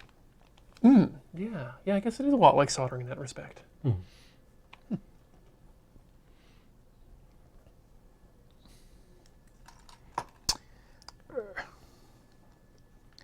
Which I was worried I'd have to do to get into Warhammer. I honestly thought that there were still a lot of pewter going on. Oh no, not for the last. Well, when I got out of it, there were still pewter models, but they were definitely trying to get rid of them because heavy, difficult to work with, and lead. Yeah, you don't want to be seen as selling lead to children. Unless you're on the National Lead Council, I guess. Always pushing it. The God, monsters. the photo of the lead Yeah. miner with the caption, "I hope the lead I mine is used in your house," with the caption, "Sung to the tune of No Kids," or No Children. I hope the lead that I mine. Used in your house. Paint, the snack that's always available. I loved that TikTok. Was it last year? With the Mountain Goat song? Where it was like a bunch of teenagers being like, "This song is stupid. It sounds like some guy whining about his ex-wife." And then 3 seconds of them being like, this is an embarrassing cringe song. And then like 3 more seconds of them just being like, having listened to it in a dark room for 4 hours, being like, this is This is important. yeah. I am drowning. There is no sign of land. You're coming down with me. And an unlovable hand. And I hope you die. I hope we all die. Almost perfect. So I'm definitely going to use a beast man in my army, but I think I want to modify it so there is a blooded model called a thug who has additional wounds or a better save and is carrying a 2-handed weapon. Oh, nice. So I think I'm going to try to convert one of these homies. These spears do 7 on a crit. Is that well, good? I have 8 wounds, so Perfect. 7 isn't 8. do you have 2 attacks? Oh, Or 2 Well, actions? About that. One of the things as I was talking to the Games Workshop employee was like, I'm pretty sure like one of the players wants to like run just like 20 friggin' grots. As like the thing. And he's like, oh. And I'm like, how do you deal with like horde armies? And he's like, your normal attack kills one of them. Yeah. You need 1 dice to get through. Yep. And then because you have such a low count army, you overwatch and kill another one. Yeah. feels like a winning strat. Because like the meta right now, I think Veteran Guard Harlequins are the S tier. A lot of people complaining about Harlequins online. And then I've heard also that the Tau Pathfinders are very strong as well. Yes, that's the one I saw wasn't a lot. I saw like post nerf Custodians were like a big boogeyman. Mainly because of the 4 AP action points per activation, but I'm sorry. That's all right. I don't know where it went, so I hope it wasn't important. Yeah, it feels going from the 4 action points to just taking a second attack anyway. Feels. yeah.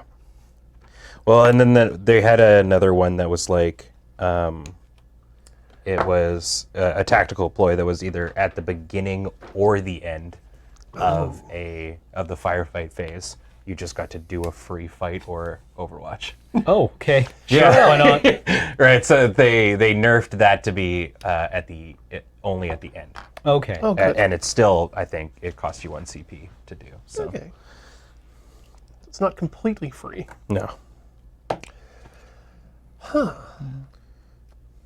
I mean, as with any online community, all you have to do is find out which armies people are saying are, for people who don't know how to play the game and are for, Yeah. for It's a casual army. the easy army for babies, and be like, that's the one that's the best. Yep. Yep. I mean, Casual. as I've learned in many games that I play, I'm just a solid C-lister in every game that I play, and I'm like totally fine with that. What the heck is that thing? This thing? Yeah. It's a painting handle. Yes. Oh, I see.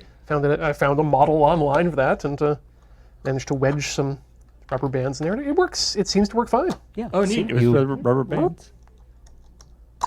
and then you can. Neat. It just gives you something much more like. It is so much easier to hold this than it is to hold the base. Yes. Yeah, I've seen people do that with just like blue tack on the bottom of the model as well. But that's the That's the marketable one. the thing with The one I was, elastics is the cool. one I was hearing is the real tech is the museum wax, Right. just on the end of a dowel or pill bottle or what have you. I mean, I picked one of those up a couple of years ago because I was like, you know what? Sure, I'll give your stupid gimmick thing a shot. I've been painting models for 30 years, and I know how to do it. But you know what? Everyone's recommending this. I'll buy one, and I'll use it, and I'll say it's oh, this has changed my life.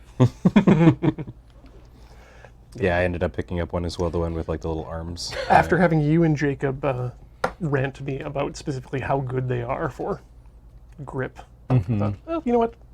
If I can make one, I might as well try. Oh yeah, that's 3D printed, eh? Yeah, it didn't look so good on the balloon portion, but turns out 3D printing's not an easy thing to do.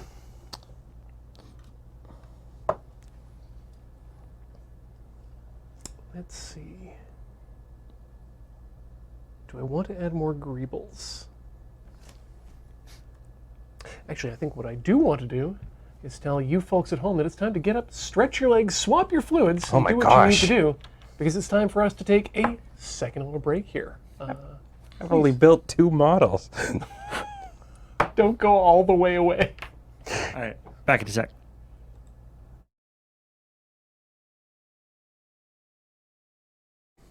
Welcome back to Tinker Tailor Solder Fry, where we are continuing our put together session. Yeah, that's it. Yeah. Building session. That's a better word. That's like a $3 word at least.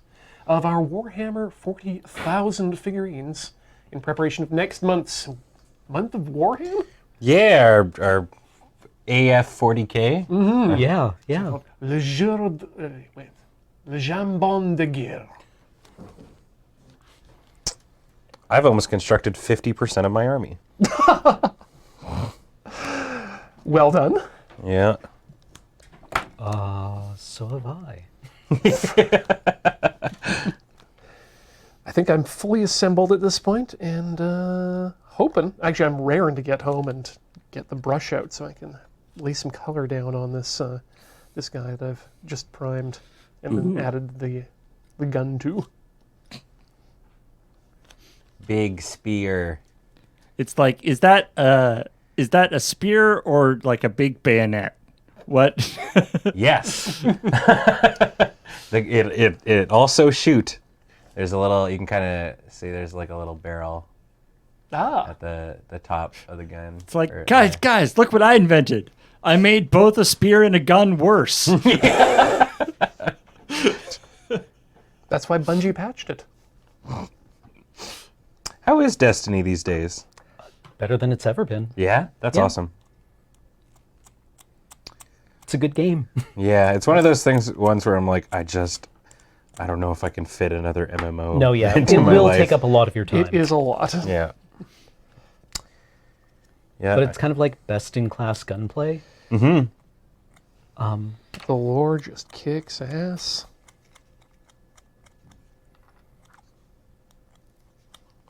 And the company's good. Yeah.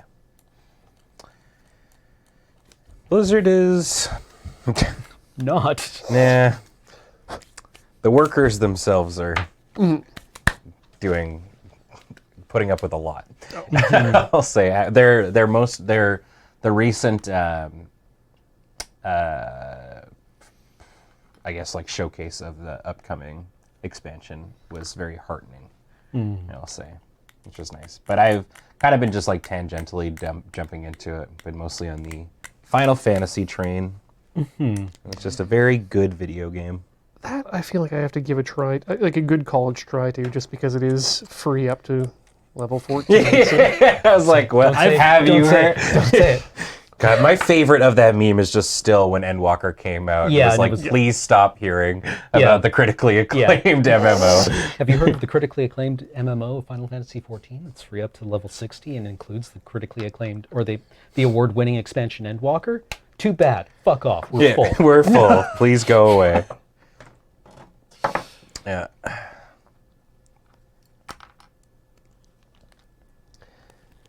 Now I mean, I'm 0 for 3. Well, I'm 0 for 2 on attempting to get a house with the new lottery system. Right. So instead, me and the free company of my friends that we're in, we just all went in on a free company, a new free company house slot.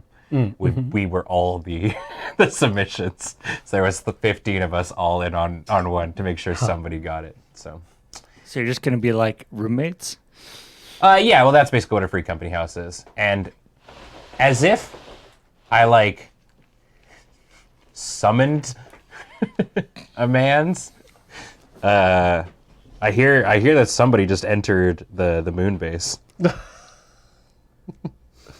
I'm sure you can all guess who. I think it's the hearing of the person that's the problem at the moment. Yeah, so- I feel if you mention Final Fantasy, I think a certain boy just like appears from the nether. Here comes that boy. Hello, boy. Welcome.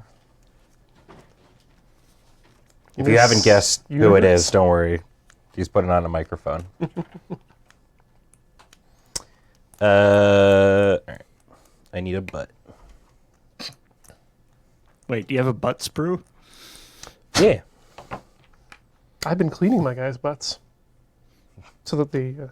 I mean, there was one that this one's less, but there was one that was just kind of like his cheek.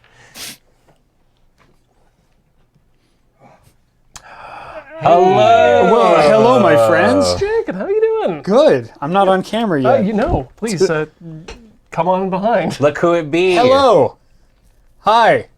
I'm doing Warhammer things too. Yeah. It's raining like, oh my Yeah, it's goodness, super outside. gross outside. Yeah, it is disgusting outside. Where do I sit? We can. I can get probably you a chair. Yeah, thank you. Okay. I mean, I can't hang out for that long, but you said I should. Here, let's get a chair and we'll widen the absolutely. shot for All you. right, sweet. I'll maybe move around the corner here, actually. Actually, if you can just drop it there, I'll come on along the side. Whoop. Sorry, just knocked That's everything. all right. And whoop. Are you okay? Yep. You don't have to move. I can just. I'm. I could have There. sat in the empty space. Look at that. Well, look at that. We got a whole batch of boys. Way there to we go. Big studio. Fantastic. Oh my goodness. This is nice. Yeah. Oh, I'm gonna make it so we don't have a bunch of lights. So, what have you brought to the table? Oh, we're gonna be playing some Kill Team, right? Mm-hmm. Good. Oh, that's the first time hearing about it. Right? Are we? Not tonight. No, well, you invited Unless me you're over. ready. You invited me over to like build some minis and show off my minis and stuff, and I don't have anybody to play with. I kind of figured we would. So it's time to monetize those hobbies. Well, I didn't mean on camera. I thought maybe we would just play a thing. I don't know. It would be weird just to have all these minis and then not do anything. I mean, I use mine for garden decorations sometimes. Oh, that's cute. Yeah. I set up little scenes in my plants. Talk to them. Tell them about your hopes, your dreams. The plants or the minis? Yes. Yeah, that's true.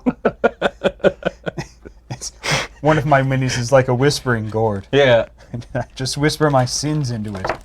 So what are you working on, buddy? I have orcs. I have so many orcs. Where would be the best place to put them? Right where they are. All right, excellent. Should have camera 5. sorry. There you go. That's right. I'm going to move that. But yeah, if you put them just right there. Look at they that should be- telephoto lens we got Yes. going on for you. Ooh.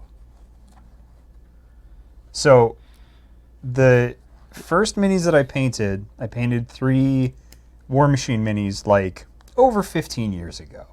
Ooh. And these are the first minis I have painted since painting those 3. Here. Oh yeah, grots. Pass this over. I got so into Warhammer in the past 3 months. Yeah, that seems to be a theme with the Pandini. Oh my goodness. Like, it was taking you two over to Vancouver. Like, we had that little Vancouver trip a while ago, and you were like, hey, let's stop by this hobby shop. Yeah, And I went yeah. to the hobby shop, and you two, we went over to the Warhammer section, Yep. and you two vanished, and I was just like, what's all this? Well, I guess I could look at some of this stuff. Oh, it looks really neat. Look at all that Warhammer stuff. That looks really neat. Maybe I'll try to find like a lore video or something on it. Just see what it's all about. We've lost I him. watched one lore video, and that was it. Like, done. All I have been doing for the past like 3 months is listening to lore, like Warhammer lore videos, like Lorehammer stuff. Like almost every night when I go to bed, like when I'm doing dishes, like I'm playing a Warhammer game on the Isbert stream on Tuesday nights. You were just immersed. Yeah, Yeah, that's. it got me real freaking hard, like real hard. I love that it's like, setting someone up for a blind date. Like, oh, hey, let's go to this place. And then, oh, we're going to go over here. Yeah. And just leave you with this thing. Oh yeah, Oh, is that what we did?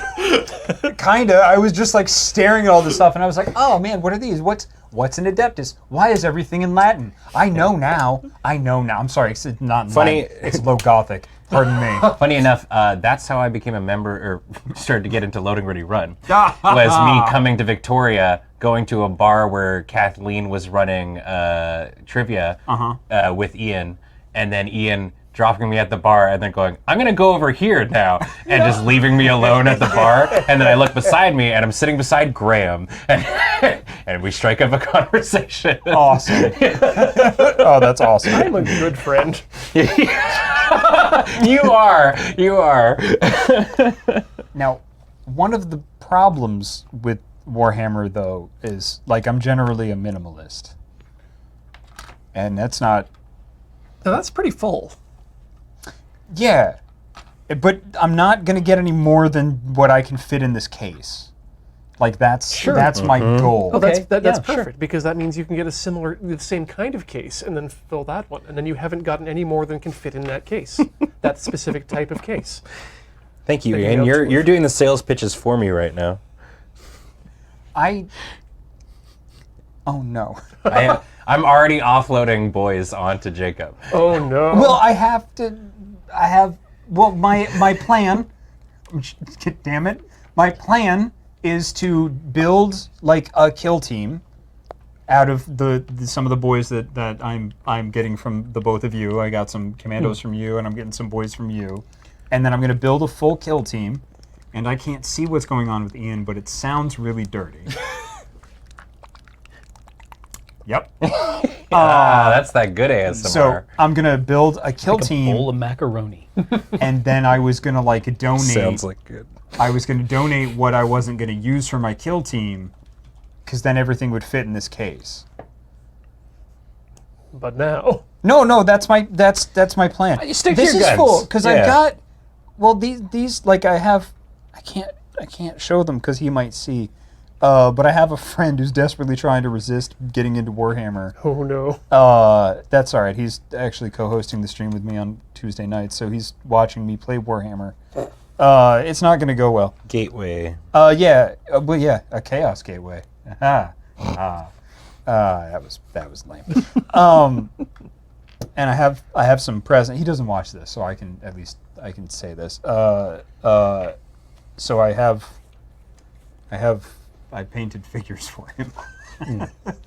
Like a good friend. You are. So the moment he's like, maybe I could. Yeah, I don't know. I was thinking I might. But these are my boys, and I'm gonna paint some more. And this is my desperately trying to be a minimalist painting kit. That's a very good idea. Yeah. So my rule is that if I can't fit it in here, I have to get rid of something. So if I get a new figure, I have to get rid of something in order to make room in this case. That's the idea. You don't believe me at all, do you, Cameron? I wish you good fortune. That's what I was afraid of. So this is my little minimalist. I can put this here for camera 5 if you'd like. But this is my little minimalist, or attempt at minimalist painting case. Nice. Here. There we go. Cool. So paint and brushes in here. Everything that I need for orcs. And then tweezers and super glue right here. It's got a little hook, so I can hook it on stuff. Oh yeah. So when you're traveling, you can paint in the bathroom. I hadn't actually considered that.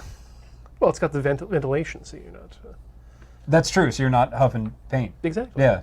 Yep. I don't know. It really depends on what you eat, because like you might not be able to do fine work. You could do some priming in there. Oh, definitely. Yeah. You could definitely do some priming, and then I've got my palettes down here. Weirdly, that's the one place in my apartment I have. No, because I didn't have a working fan at the time. That's right. Ah, okay. Yeah. It's the one place in the apartment I haven't primed. It was in the kitchen underneath the vent hood last time. That's pretty cool. That's awesome. I fixed I have better fans now. Please just go outside. Yes. Please go outside. Everyone, Please go outside to prime. get a cardboard box. Oh, but I did start building an Adeptus Sororitas team. Oh, did you get the novitiates? No, I didn't get. I got the just the basic Battle Adeptus, Sisters. the Battle Yeah. Sisters. Yep. They're so cool. Yeah, I've been working on a Battle Sisters army for ever since that new range came out. But the Battle Sisters 2nd Edition Codex was the first Warhammer book I ever bought. Oh, neat. Yeah. Oh, awesome. I have my own order. The Order of the Broken Wheel, loosely based on the martyrdom of Saint Catherine of Alexandria. That's rad. Yeah. So it's their icon is a broken Yeah. wagon wheel. That's really cool. Break what would break you. Oh, very good. It's not even mine. That comes from I think that's Julia Gaffror. She's a comic artist, indie comic artist. That is badass. Yeah. Oh, that is so freaking cool. That owns. Yeah, there's that one. God, I love this. I really wish. Well, I'm going to try to swing by after I'm done hosting the Isra channel. Coming here, but it's been a busy week. We've got a lot of we have a lot of announcements actually. It's nice that you came down here in the frickin' rain. I was like surprised, honestly. You're like, I might swing by. I mean, you invited me down. I'm not gonna, I'll miss you guys. Yeah, but it's I think been really busy. Mild hurricane is probably like a worthy excuse. You took the car, right? Yeah. Yeah, no, I took the car. No, good. Yeah. Just runs. It's Warhammer time. Oh God, I can't miss it. Yeah, but it's been a busy week. We've got an announcement for one of our games, No Place for Bravery, this Friday on the IGN. In the IGN show, and then on Sunday, we're going to be live streaming the PC gaming show because we've got a big announcement that I can't Nope. say anything more on. Aside from it's a big announcement, and like we're going to be actually streaming it on Sunday at like 12:15. Or so I'd have to check. I don't know. As soon as I was done with the stream, most everything just like flew out of my head. Warhammer. Yeah. What am I learning about now in Warhammer? Oh, the Thousand Suns. That's what learning about the Thousand Suns. Spooky Zinch. Zinch Yeah. ghosts in armor. Those were like the two Horus Heresy novels that I really liked. Was A Thousand Suns and then Prospero Burns. I just learned about Prospero. Yeah. Yeah. Yep. It was just like a great insight into the Space Wolves, because they're usually portrayed in the fiction as being like, raucous barbarian Viking bros.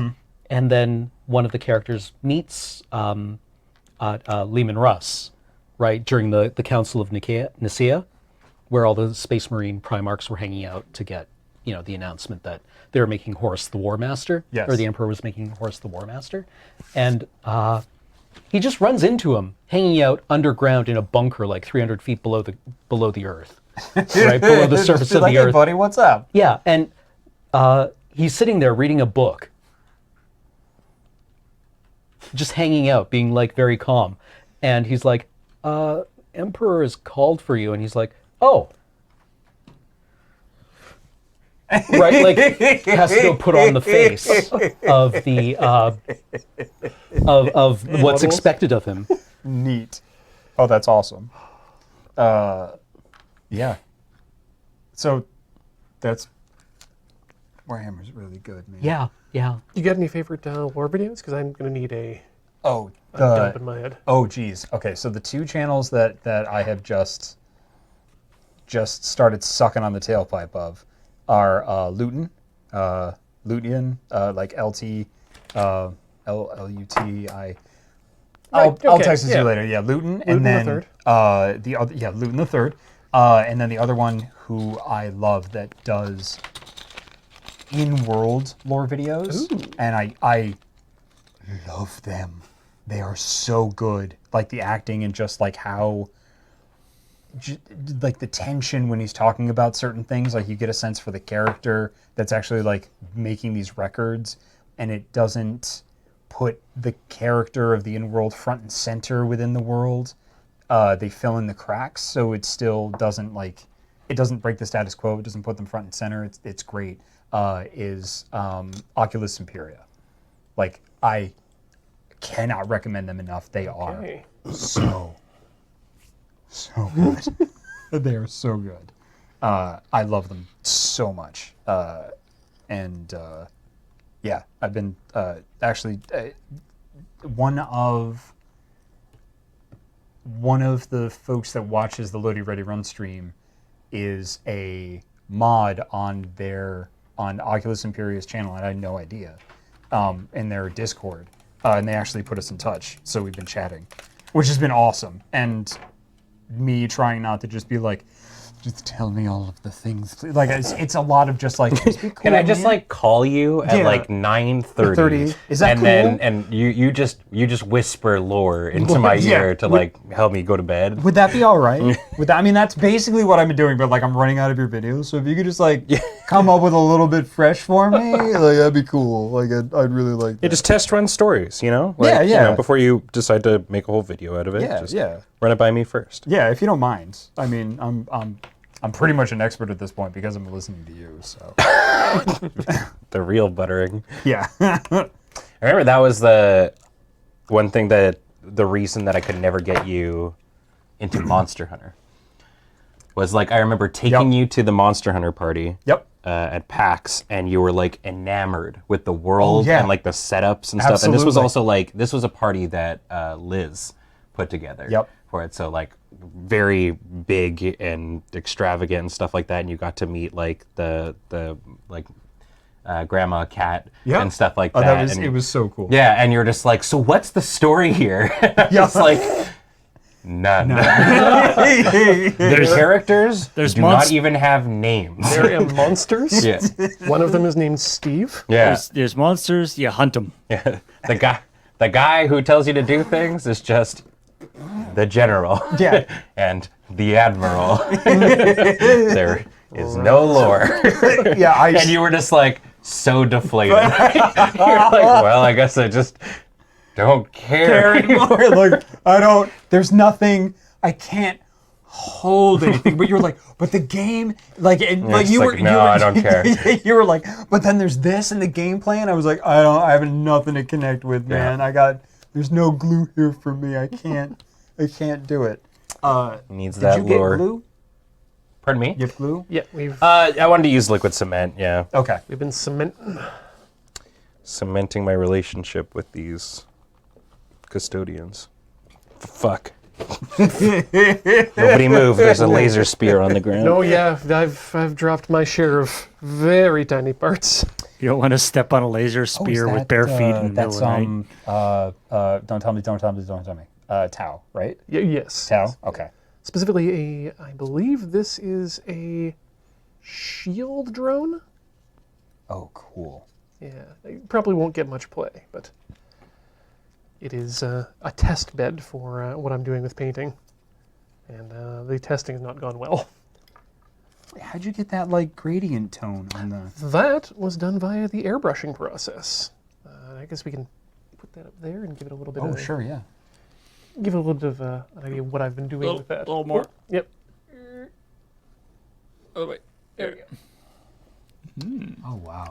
Oh, shit. So yeah, that was a gray, so black primer, and then a very light coat of gray over the areas that would be white. Like with your airbrush? Yes. Like just kind of... Yeah, with an airbrush. Oh, that's cool. Because I'm still learning about, like, different techniques and things like that. Like, Well, and then you need a second coat with a brighter white to again highlight further. So I think we've been going from Ulthurian gray up to Scar white on top of that. oh, that's real... Wow. And Okay, so- that's really advanced. You'll get some better view of what it looks like on the stealth suits. Whoa! May I? Can I? Please, Thank please. Those are going to be a real problem. you. What the... Oh, I forgot. Are we good for swearing? Good here? You get one. I Everyone get gets one. Everyone gets one? Okay, what the fuck? Wow. Buddy. I absolutely love the way these things look. Wow. Is there any way to get this effect without an airbrush? This is so cool. Do you prime it in black? Yes. Oh, man. So you prime it in black and then you highlight it in white. Gray. Or gray. Light gray. And then cover up in just stark white. Whoa. And that's I wasn't following any sort of tutorials from the Warhammer community. This is known in the Gunpla community as the max painting technique. In the what community? Gunpla, Oh, gunpla. Okay. As the what technique? the max painting technique, named after Max Watanabe, the People keep mentioning the Zenithal Zenithal painting. technique. Yeah, Is that the that's the one I've heard. Yeah. It's very similar, actually. That is super cool, man. There's So I'm sorry. What was the answer to can I do this without an airbrush? I don't know how. if you Okay. can. Chow was saying that you can use like a spray can of primer can do a lot of the similar effects. Oh, cool. All right, great. I would imagine just kind of like spraying it over it and letting it trickle down. Well, it's like where the spots where you would see lighting coming from. Yeah. That's what That's you're the- trying to sort of emulate. So Yeah. Oh, dip. yeah. Yeah. Oh, that's yeah. cool. So it's like come from under It's- it as like the dark, and then Yeah, you maintain a consistent angle, Man, right? But I need to or step on my known as in the historical model building community as do it properly. there's a painter, and I always forget their name, and Twitch chat always snaps it off because they're very famous, but they do very like hyper color paintings, mostly Sigmar stuff. I don't know their name. What's Sigmar? Age of Sigmar. It's the fantasy. Oh, okay, yeah. I listened to some of Oculus Imperia's Age of Myth Videos. Yeah. Okay. Cool. I also don't want to. I cannot remember their pronouns, so I don't want to like snap it off. But I believe her videos they're like very technicolored, like highlighting That's neat. on their things. That's they're very very cool. And they have a good video on Zenithal priming, I think, without even using an airbrush. Okay, that's neat. That feels like a little more advanced than I'm still learning how to paint within the lines. I want to say it's like Dana Howell. Yes, that's them. You'll find it's probably a lot easier than you think it is. It sounds very fancy. What it really is just spraying with white on top, and then using that as a base for very thinned, slightly transparent paints on top of it, so that the white helps you out with that auto highlighting. Okay, so it brightens the paint that you're putting on top, and then kind of almost naturally shadows it Yeah, because on the black. Because if you turn your envelope upside down, well, not in my case, but areas that wouldn't be shown to the light would be darker naturally, because you're trying to spray your white from the top. Essentially, you're doing your shading That's really neat. in black and white before you add the color. Oh, that's cool. I got speed paints, which does like the highlighting and everything kind of together. I got the starter kit, but they were a little brighter than I wanted. And I know that Citadel has contrast paints, but yeah, I'm still learning. So I'm just out there doing my best. It's so peaceful though. Oh, and that's what I personally like about this hobby is that I've said it a couple of times. You can put as much effort into it as you want to, and there's not one right way to do things, unless of course you listen to the internet. I don't. Which, yeah, if you listen to the internet, you should probably stop listening to the internet. Well, I mean, yeah, like, you're doing it wrong. Then if you're I find the listening. 40K community is actually pretty good about that, because just showing up with painted models impresses the hell out of them. Yeah, That's good to know. it's the painting is something that I have been deeply enjoying. Same. Yeah. I've said it before on some of the other Gundam episodes of Tinker Tailor, but this is a hobby that I absolutely wish I'd not been talked out of in my youth. Yeah. It actually quiets my brain down, which is something that happens very rarely.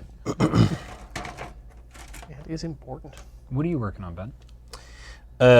Big, large, huge. Is that one that's on your? Is that one dry? May I? Yeah. Excuse me for reaching. This is there. my leader man. Holy. They're big. Ah, yeah. So this is Look at that. I believe this would be the lowest model count kill team you could probably make. Captain Big McLarge Huge. Yes.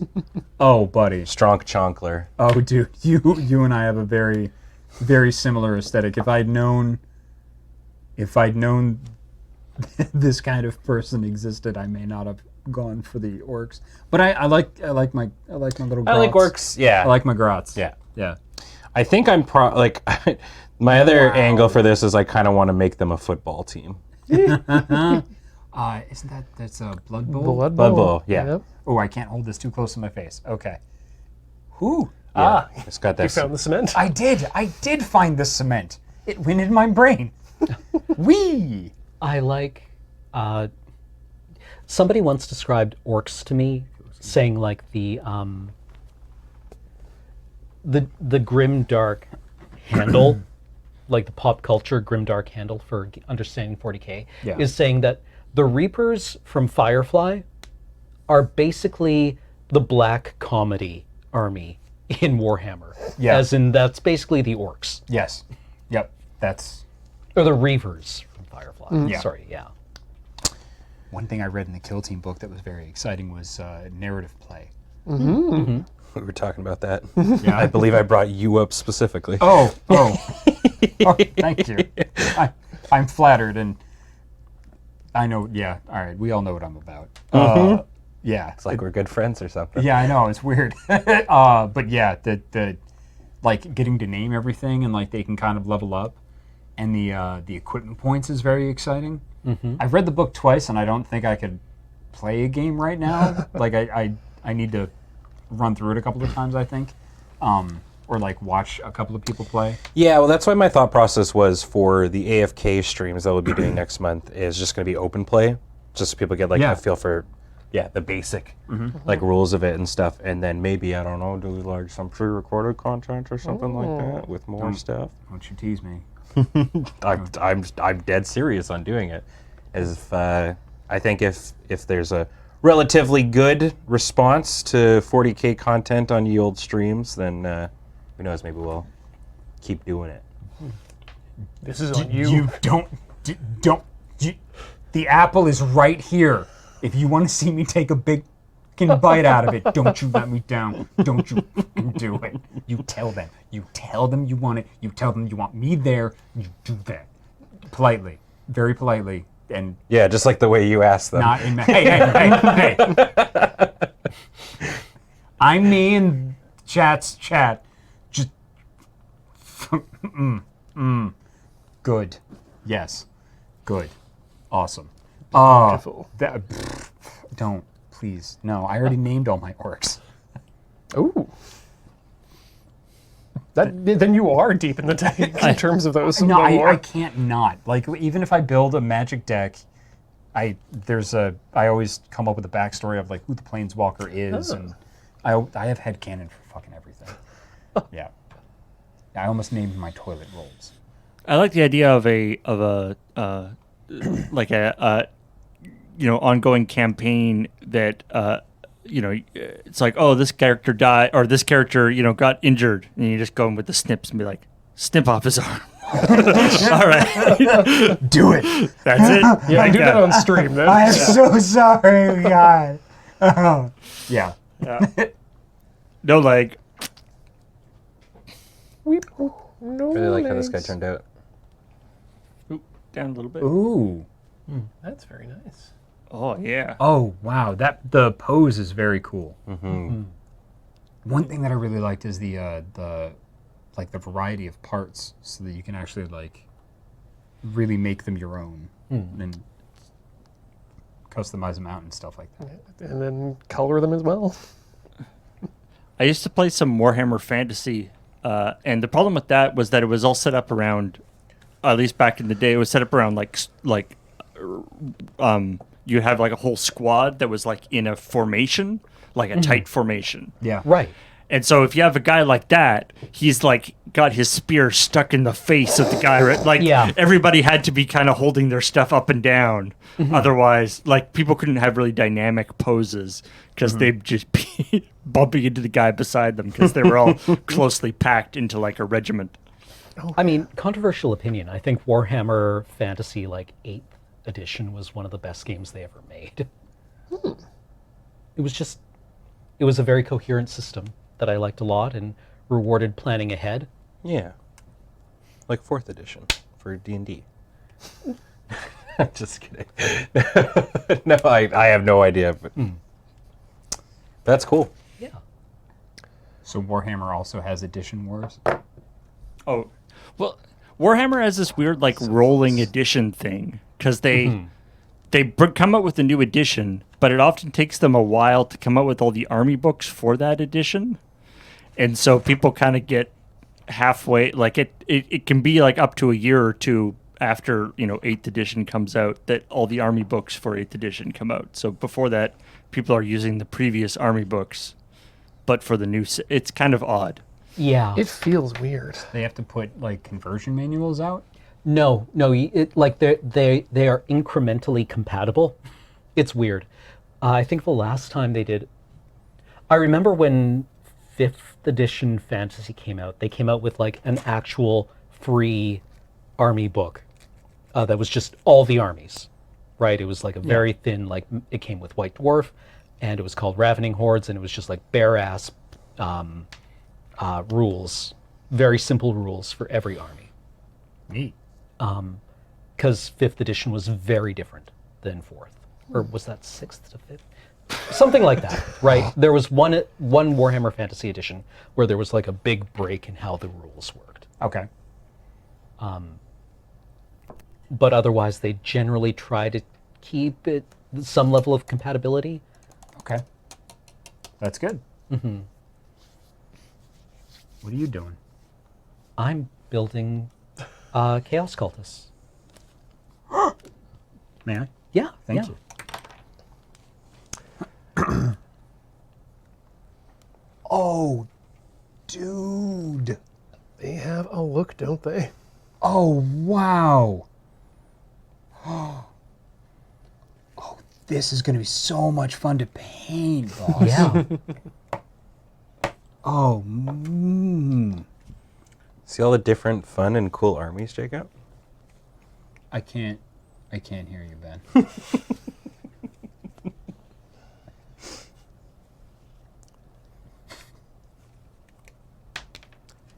Wow. And Yeah, some, no, they're These cool. are great. Yeah. some of them even have decal sheets. Is that what that is? Because one of them came with my Adeptus Sororitas. Ah, okay. How do you... How? They're so tiny. You cut them out and you soak them in warm water and then you slide them on to the model. I tend to use a brush to I'm gonna have slide to them watch. and then also position them afterwards. Also good advice for the bedroom. Wamp, wamp, wamp, wamp. Wham. Well, Oh, is that the note we're going out on? absolutely. I think that is going to be a show for us today here on Tinker Tailor Soldier Fry. I want to thank everyone out there for joining us, whether you're just hanging out, lurking in the chat, chatting up a storm, or if you've been so generous as to fund us here at Loading Ready Run in the various ways that you do, whether it's at patreon.com/loadingreadyrun, where you can keep the lights on, and we do appreciate your continued support there. Whether it's over at store.loadingreadyrun.com, where you can buy all sorts of Beej-produced merchandise. It comes out of him. Yeah, yeah, he needs a lot of milk. Or whether you've been here at twitch.tv/loadingreadyrun helping us out. Thanks so much, everyone, for watching, and YouTube, we, of course, see you, and we will see you next time. Yeah. Thanks for having me.